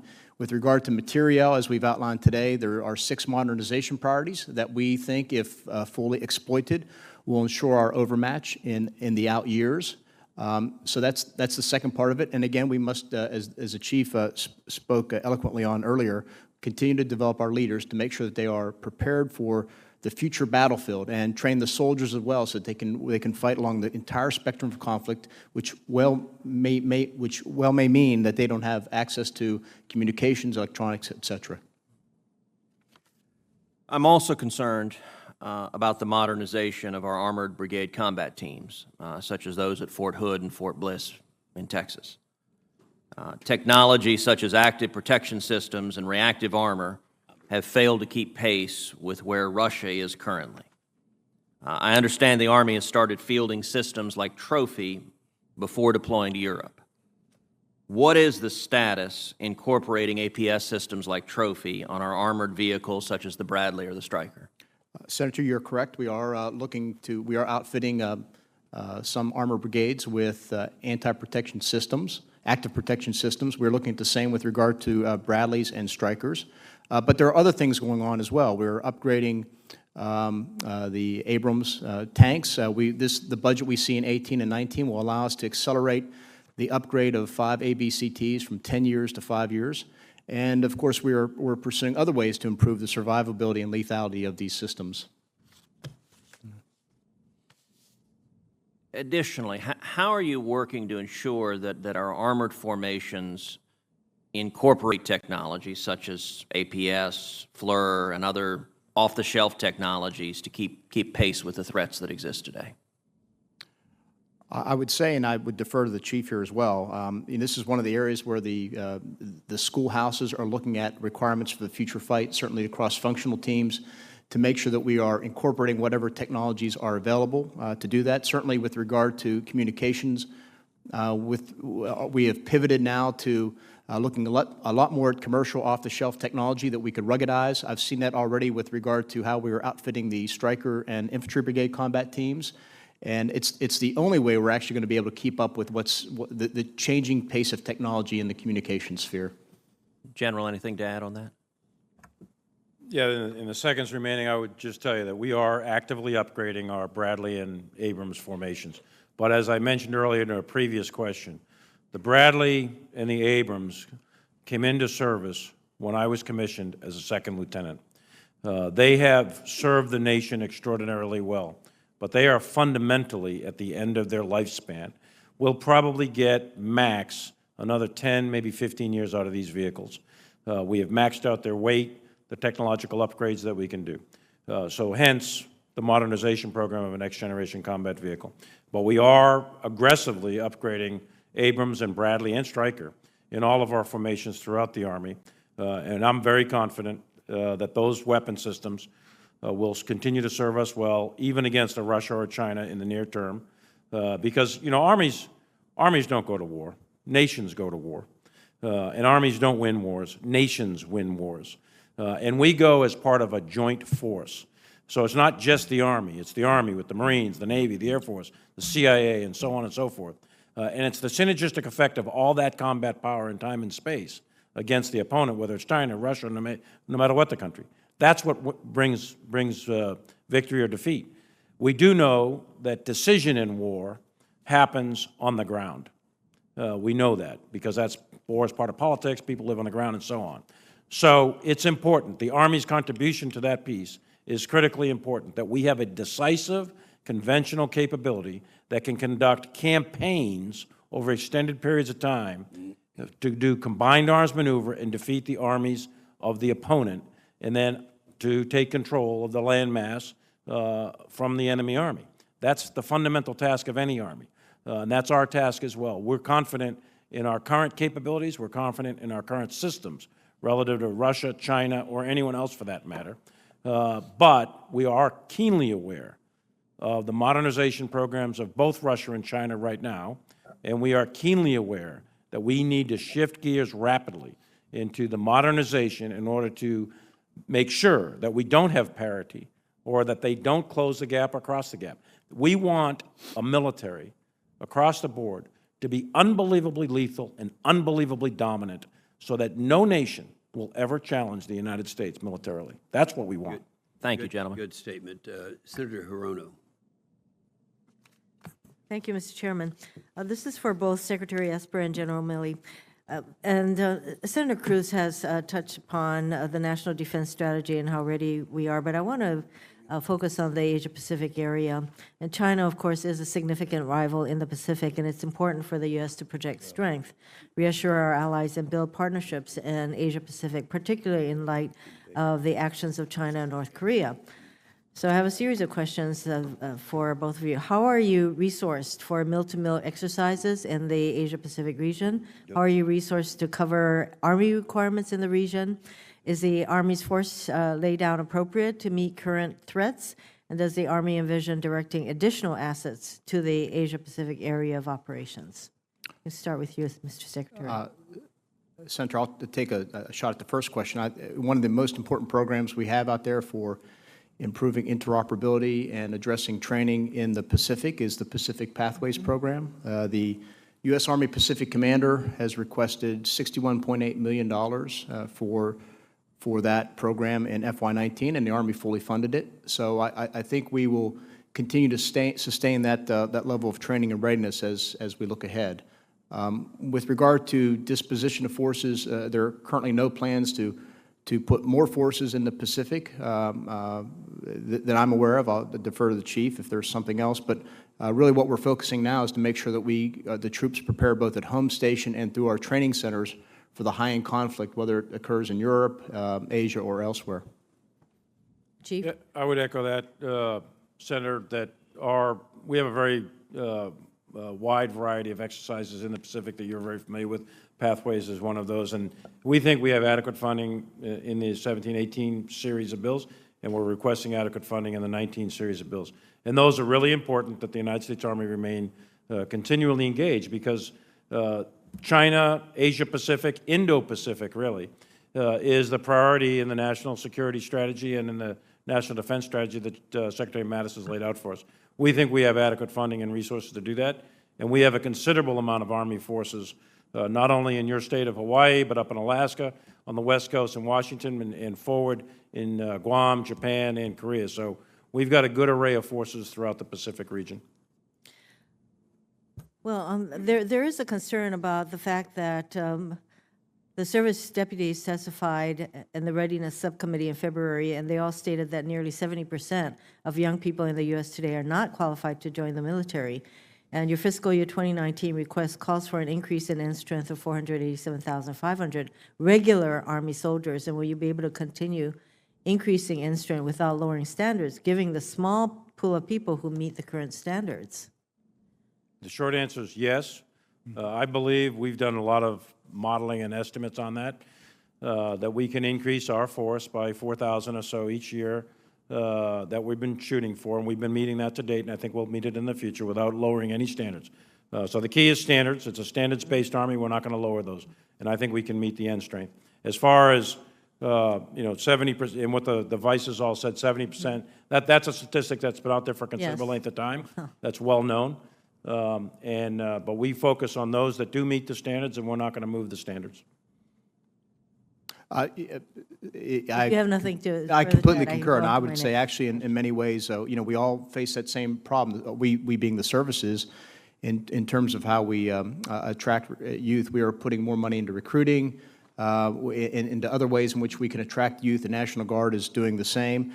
And so it's a challenge, but we will not lower standards to bring a young man or woman into the service. And in fact, if anything, we are raising standards, and we are looking at, for example, how can we extend either basic training or one-station unit training to make sure that the product we put through is ready to go, that young man or woman, when they arrive at their first unit. Let me ask a question about cyber capacity, because that is an issue of concern throughout all the services.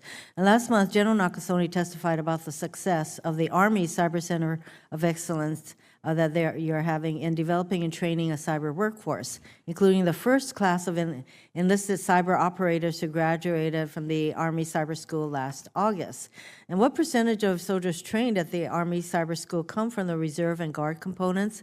And do you envision growth in these numbers in the future? And as the Army continues to successfully train cyber operators, how will that affect the Army cyber efforts across the service? And could the Army model employed at the Cyber Center of Excellence be scaled up to train other services or members throughout the government? Senator, if I can, let me speak broadly, and then I'll get to one of your questions there. One of the things I was most pleased to find when I came into this role about 4.5 months ago was how far the Army had progressed and what it had achieved with regard to cyber. So we have a cyber school, a cyber command, a cyber MOS, a cyber branch, and are doing really well with regard to bringing people in. The goal is to have 62 cyber mission force teams. We currently have 41 in the regular Army and are building 21 in the Guard and Reserve. I was at the Guard Bureau a couple weeks ago, and they told me that they're up to like 30 teams in the States and building more. So I think there is, we continue to grow. I think the Guard, the States provide good opportunities because there's a lot of talent out there that is familiar with these skills, and they are working in the private sector. So to bring them in as a Guardsman is a great opportunity to capitalize on skills they already have. Do you want to ask something before? Yeah, on the percentage, it's roughly a third. We can get you the exact numbers. You were asking about the RC that are getting trained. And in terms of growth, absolutely. The cyber is a domain of warfare, land, maritime, and air, the normal three traditional ones, but now space and cyber.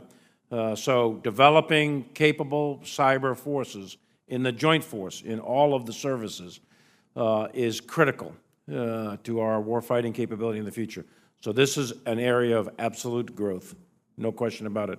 And we're very fortunate, and you know him well, General Nakasone has led the way for the Army and done a great job there. And of course, he's the nominee who will be taking command of Cybercom here shortly.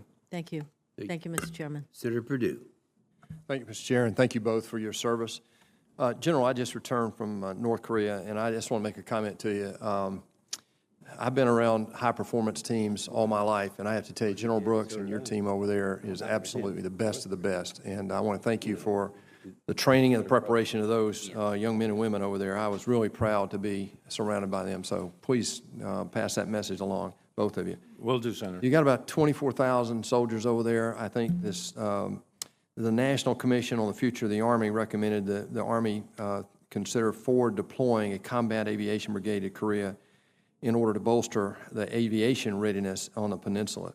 This spring, an Army, as you mentioned, I believe earlier, an Army tank brigade, the 1st Brigade, 3rd Division, I think, from Fort Stewart, deployed to South Korea to deter potential aggression over there and to make sure people around the world know we're serious. Can you give us an update on the forward deployment strategy with regard to Korea as you best can in an open conversation like this? Yeah, as you know, we've got 28,500 U.S. military personnel. Of those, 25,000 or so are U.S. Army. And we rotate an armored brigade combat team, as you noted, through there on a regular basis. They go over there for a deployment. It's a heel-to-toe rotation. That's a critical capability that's necessary in order to deter North Korean aggression. In addition to that, we've got the headquarters of the 2nd Division. We've got artillery capabilities. We've got ballistic missile defense with Patriot and THAAD forward deployed. We've got appropriate sustainment and intelligence capabilities and a variety of other capabilities built within that 24,000 soldiers.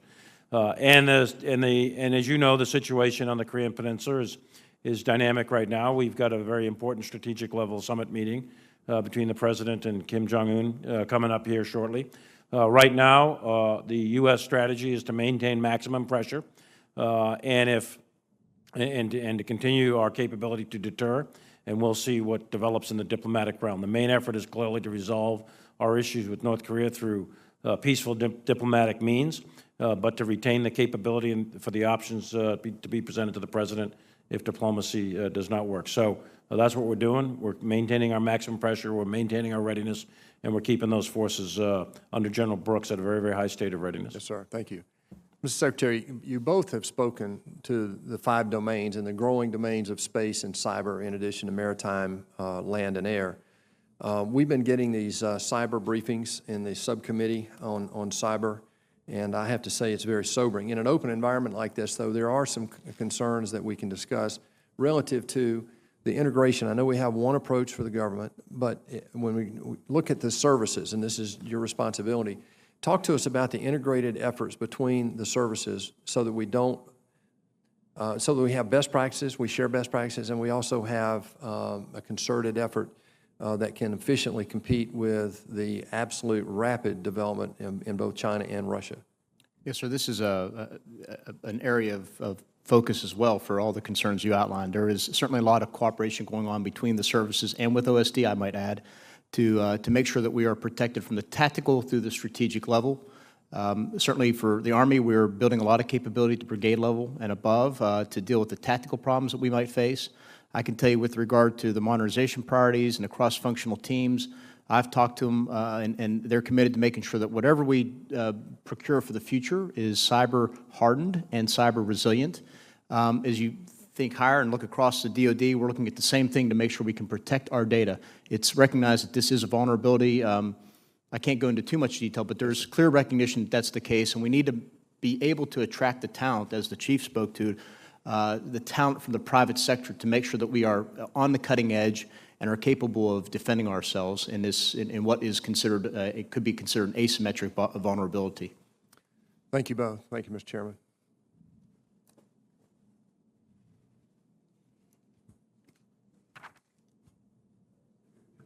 Thank you. Dr. Esper and General Milley, thank you for being here and thank you for your service. On April 3rd, 2018, the American Medical Association wrote a letter to Secretary Mattis decrying the recent policy released by the White House. Echoing concerns raised by the American Psychological Association and 2 former Surgeon Generals, the American Medical Association said, quote, "We believe there is no medically valid reason, including the diagnosis of gender dysphoria, to exclude transgender individuals from military service. The memo mischaracterizes and rejected the wide body of peer-reviewed research on the effectiveness of transgender medical care. Yet the DoD, quote, panel of experts, quote, came to a drastically different conclusion from the preeminent medical organizations in America about gender dysphoria, the effectiveness and impact of gender transition on medical and psychological health, and the ability of transgender service members to meet standards of accession and retention. Who represented the Army on this panel? For the Army, it was, I believe, the Vice Chief of Staff of the Army, General McConnell. And did the Army include any health professionals on the panel, and if so, who? I know there's been a lot of, I don't know the specific answer to your question in terms of on the panel, but there were, General McConnell consulted with lots of internal folks, medical professionals, absolutely, yes. Can you submit to the committee who was consulted specifically? Absolutely, yeah, sure.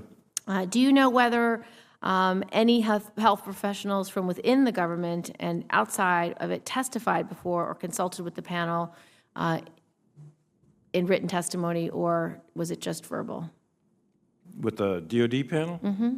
I don't know if it was written or verbal, but I can get you the answer. Whatever was submitted, we'd like to see, please. Yeah, sure. Thank sure, you. Sure. And are you aware of anyone else who contributed to the panel?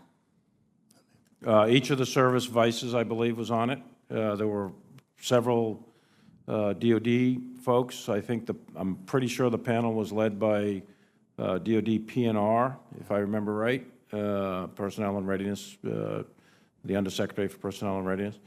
We can get you the exact names. Great, thank Sure. you so much. Yeah. And any information they submitted.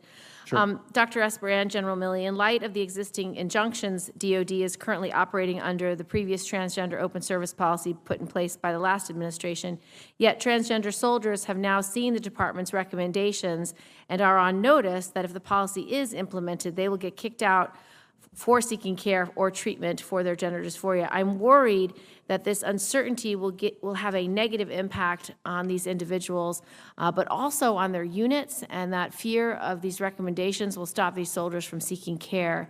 What are you doing to ensure readiness in light of the pall that has been cast on the future of transgender soldiers? Senator, we can continue to treat every soldier, transgender or not, with dignity and respect, ensure that they're well-trained and well-equipped for whatever future fights. With regard to accessions, our accessions folks understand that we are operating under the Carter policy, if you will. We've had some persons already join, transgender persons join, and we will continue to access them and train them and treat them well in accordance with that policy. Well, I'm concerned because the report that was included with the memo claimed that transgender persons serving in our military might hurt unit cohesion. So that is different than treating everyone with dignity and respect. When asked by reporters in February whether soldiers have concerns about serving beside openly transgender individuals, you said it really hasn't come up. Are you aware of any problems with unit cohesion arising since you made that comment? And if so, can you tell us how they were handled by the unit leadership involved? Senator, nothing has percolated up to my level. When I made that comment, it was a question about, have I met with soldiers and talked about these issues? What do they raise? And as I said then, soldiers tend to, young kids tend to raise the issue in front of them at the day. It could be that they're performing all-night duty or didn't get their paycheck, and this was just not an issue that came up at that moment in time. And beyond that, have you since heard anything how transgender service members are harming unit cohesion? Again, nothing has percolated up to me. General Milley, have you heard that?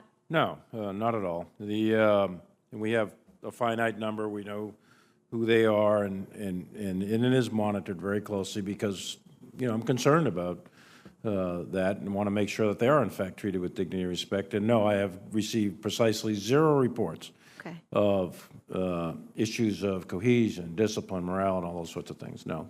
That's good news. I know that the Secretary spoke with transgender soldiers recently. Of all the ones that you have personally spoke with, of the active duty transgender soldiers, were you concerned by any of them continuing to serve? Well, I actually met with them in the first 30 days on the job, Senator, and no, nothing came up that would cause me concern. I was, impressed by what I heard. And have either of you spoken to any transgender service members since this set of recommendations was released by the administration in March? And if you have, what did you hear? No, ma'am. I have not. I did before. I have not. But you know, the case, as you are well aware, is in litigation. It's in 4 different courts. So we're limited in actually what we should or could say right this minute, because it could either one way or the other impact that litigation. But let me just say that our feeling and I'll say my feeling, my view, is that we have an Army that is standards-based. It has always been standards-based. It will remain standards-based for medical, physical, psychological, conduct, et cetera. And those soldiers or those applicants of people who want to assess into the Army that meet those standards, and they're rigorous standards. If you meet those standards, then you're on the team. If you don't meet the standards for whatever reason, then you won't be on the team. It's that simple. And those standards are based upon the rigors of ground combat, and it's important that this 1% who wear this uniform in the cloth of our country, we're giving up certain civil rights so the other 99% can retain their civil rights. We know that. We do it willingly and volunteer to do it. So this is not an issue with respect to transgenders. This is not an issue, in my view, this is not a civil rights issue. This is an issue of standards and maintaining the deployability and the combat effectiveness and lethality of the United States Army. And I think I speak for the other service chiefs as well. Thank you. Standards-based. Thank you. Thank you, Mr. Chair, and thanks to the witnesses for this important hearing. Secretary Esper, I want to ask you about a passion of mine. I've got 2 bills filed in the Senate now, which I'm hoping might be included ultimately in the mark for the NDAA. One is a Military Spouse Employment Act, and colleagues on this committee, including Senators Gillibrand and Perdue, are co-sponsors. And the second is the Child Care for Military Families Act. Senator Rounds on this committee is a co-sponsor. What I've tried to do in both of these bills is take a significant amount of feedback from spouses all across the country to address major factors leading to an unacceptably high unemployment rate among military spouses. And as I've worked with spouses on this issue, we've identified a whole series of challenges and causes: lack of direct employment opportunities with other federal agencies, lack of child care, lack of or underutilization of education and training resources, lack of counseling, frequent moves. Additionally, the first bill tries to encourage more public-private partnerships for the DoD and more opportunities for entrepreneurship on military bases for military spouses. These bills, the 2, address each of these issues. I don't think there's a silver bullet that's going to drop the unemployment rate of military spouses from 3 to 5 times the national average to the national average, but I think these bills offer a great start in beginning this conversation and moving us in the right direction. I want to ask if you've had a chance to review the legislation, and is this an effort that the Army would be supportive of? Senator, I looked over the legislation. I'm impressed by what you put in there. I think, as I shared with you before, I think these are some of the most important challenges, if not the most important challenges, facing our spouses, Army spouses. I know my wife experienced the same challenges when I was on active duty. Everywhere I go, if there's a family readiness group, spouses, I meet with them, and this issue comes up over and over and over again, and they are intricately linked. The fact that it takes, on average, 140 days to hire someone is hurting the Army, it's hurting our readiness, and it's certainly hurting spouses, and as a result, it hurts retention. And the direct link here, as I think I share with you, is if you can, we have daycare centers that go unfilled with supervisors because it takes months to hire them, and the supply is there to tap into, but it's cluttered up in everything from things that we were doing within the building all the way up to how OPM handles it. So I've talked to staff, I've talked to members about the need to fix this problem because there's nothing but good if we can. I have a son in the military who signed up and then did for a first 4 and then a second 3 as a single individual, and now is married. And as he gets to the 7-year point, he has to make another decision. It's fundamentally a very different decision. Yes, well, we like to say you recruit soldiers and retain families. And it's very true. And so, the ability of spouses to feel like with the sacrifice that they bear, there is going to be an opportunity for them to put their talents to use is a really important part of retention. I appreciate your answer to this. I have one other question. We had a readiness subcommittee hearing. Chair Inhofe is the chair of our readiness subcommittee. In February, he had the service vices in, and I asked about how the services are balancing reconstitution efforts against the COCOM force requests. And so focusing specifically on the Army to each of you, General McConville answered that day, and he said, basically, we need more people and fewer missions. The funding that we just did in the budget, I think, is going to be really helpful over the next 18 months on the first part of this, the funding for the additional people. But how about the second part, the fewer missions? Is there an opportunity to reconstitute, since we now have fewer troops in Iraq and Afghanistan, or are the additional necessary missions that we're engaged in around the world sort of immediately taking up whatever slack there was from that drawdown in Iraq and Afghanistan?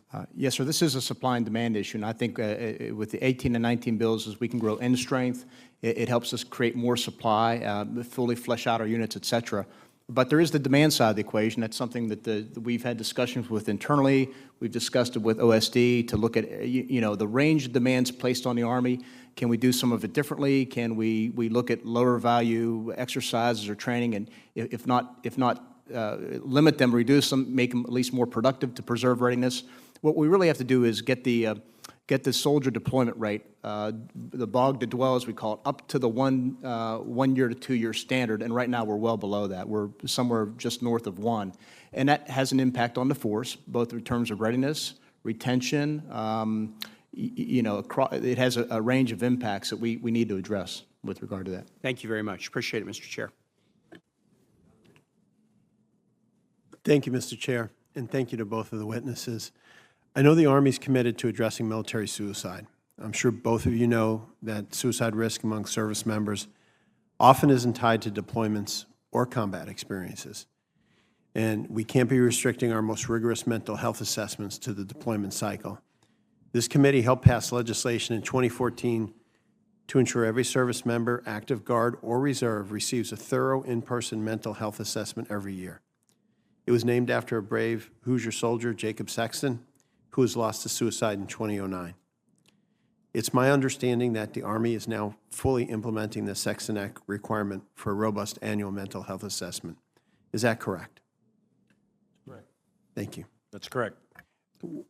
What are your top priorities looking forward for combating military suicide, the best tools you think you have, and improving mental health services for our soldiers this year and in the years ahead?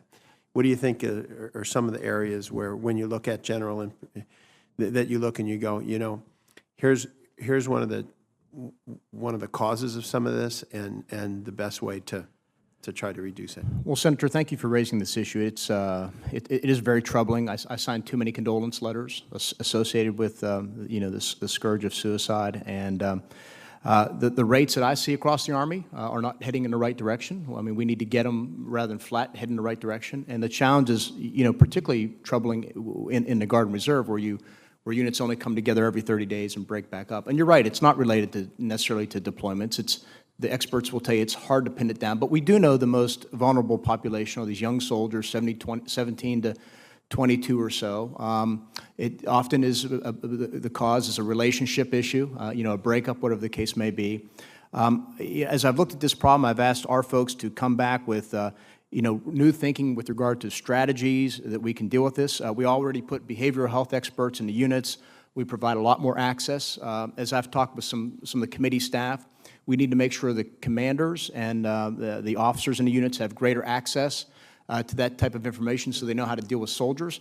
But I also think it's critical that we make sure that the chain of command is responsible and in charge. And in some cases, we've moved away from that. So making sure that we implement programs like Not in My Squad, that we put NCOs, junior officers back in charge of teaching their soldiers resiliency, all that is important. General? Yeah, I think the key, Senator, is two things in order for prevention. And we have a lot of resources, and we appreciate the support of Congress in helping us do that. But I think the key and the resources have to be focused in two particular areas. One is situational awareness of the soldiers in a squad, in a platoon, in a company, of the early warning indicators and signs of potential suicide, the stressors that are on an individual soldier. And the second key is, first is recognize the early warning signs. The second key is know that you can intervene, that we are, in fact, our brother and sister's keeper, that being silent is not okay, to intervene to take action and to get that soldier help. They are reaching out. They are crying out for help. Get them help. So situational awareness, and it's okay to intervene. Great, thank you. To both of you, I just wanted to mention that in Indiana, we have a training center, Muscatatuck. It's used for all types of training. It's a national asset. It's a venue that can help prepare our forces for current, future threats. And I just wanted to make both of you aware of it. Hope you both have a chance at some point soon to go there. Yes, sir. It's on my visit list. I think in the next 4 or 5 months, I plan on coming out there. Terrific. General, what does stability look like in Afghanistan? When you look at that and you look and go, this is an acceptable state to move forward with. How do you see that? A couple of things, Senator, that we've defined in the strategy. One is that Afghanistan, and this has been the objective since 2001, that Afghanistan no longer is a platform for terrorists to conduct strikes on the continent of the United States or in the United States. That's key. That's why we're there, and that's why we're still there. Secondly, how do you achieve that? You achieve it through a stable Afghanistan. So what does that look like? It means that the armed opposition, the Taliban, the Haqqani network, Al-Qaeda, ISIS-K, and all these other groups are reduced in terms of capability, that they no longer present an existential threat to the regime in Kabul, and that the Afghan national security forces writ large, their army, their police, their intelligence forces, can handle the violent threat against the regime at a level that is something akin to crime or banditry, and they are no longer capable of, the enemy is no longer capable of actually presenting a downfall to the regime. The last thing I want to ask real quick is just, can we do that without the real cooperation of Pakistan and ISI? So that's Sorry, I didn't mean to cut you that's the off. end state of Afghanistan, is reduce the threat to something that can be handled on a routine basis by the internal security forces. In order to do that, you have to essentially do several things. You mentioned Pakistan. That is key. It's important that Pakistan is part of the solution. It's a regional solution. Part of our strategy is a regional strategy that very much involves Pakistan. It's very, very difficult to eliminate any insurgency if that insurgency has safe haven in another country. Right now, the Taliban, Haqqani, and other organizations do, in fact, enjoy some safe haven in the border regions on the Pakistani side of the border. Pakistan's got to be part of the solution. And lastly is reconciliation. At the end of the day, the Afghan government is on the path right now to establishing some sort of political reconciliation with the various opponent groups. We're in support of that effort. So it's important that we realign the forces, that we reinforce the capabilities that we're already doing, and that we regionalize the problem, including Pakistan, and that there's some sort of reconciliation process. At the end of the day, that's how that ends, and it ends successfully. And I believe that's achievable. Thank you, General. Thank you. Senator Blumenthal. Thanks, Mr. Chairman. I join my colleagues in thanking you for your service, and thank you for being here today. I want to focus on Ukraine. I know, Mr. Secretary, you visited with some Ukrainian soldiers recently. You have been to Europe and various Army posts there and discussed this issue with them.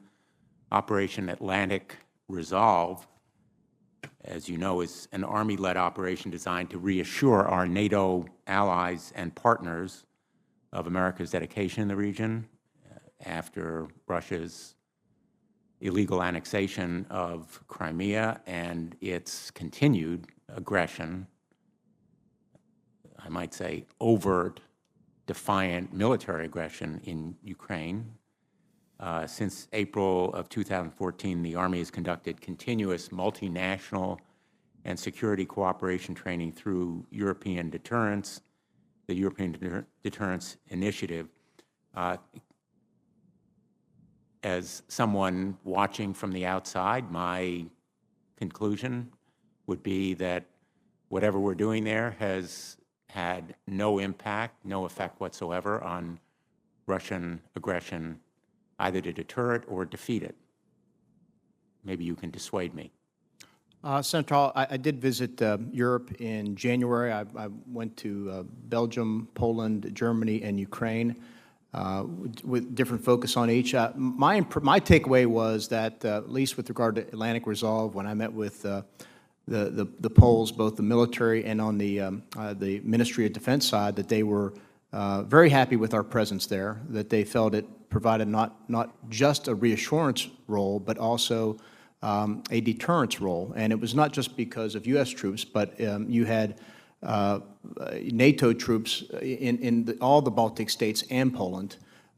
They were very eager to continue to improve that relationship, to increase the number of forces. When I was in Germany, for example, with regard to exercises, a Polish brigade was training in Germany with American, Italian, British units underneath it. So a lot of great training happening. But my sense, and I recently met with a Lithuanian Vice Defense Minister, again, very happy with our presence there, and very reassured and the helpfulness of what the EDI funding has provided. So I apologize. I probably was less than fully clear in my question, focusing on Ukraine. Oh, well, Ukraine, I was very impressed by the New York National Guard at the time was training, and the training was going exceedingly well. What's interesting is the degree to which Ukraine is really adapting to NATO doctrine, NATO standards, really building quite a capability. And what's interesting is they're using the facility that we're training at in Ukraine, in Western Ukraine, not just to bring in new recruits, but they're taking soldiers off the front lines in eastern Ukraine and the Donbass and coming back to the training site and incorporating those lessons learned. Is it having an effect on the battlefield? Yes, sir. I think what the Ukrainian officers told me was it was having an effect in terms of their performance. The soldiers felt reassured, but that was my takeaway.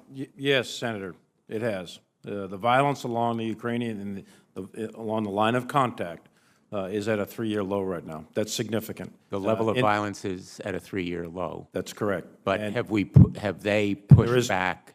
Well, there is cause and effect as to why it's low. It's in part because the Ukrainian capability has increased since we have begun an advisory effort in our support efforts, and because they're fighting against the various separatist groups in the eastern Donbass. So the Ukrainian military's performance has increased.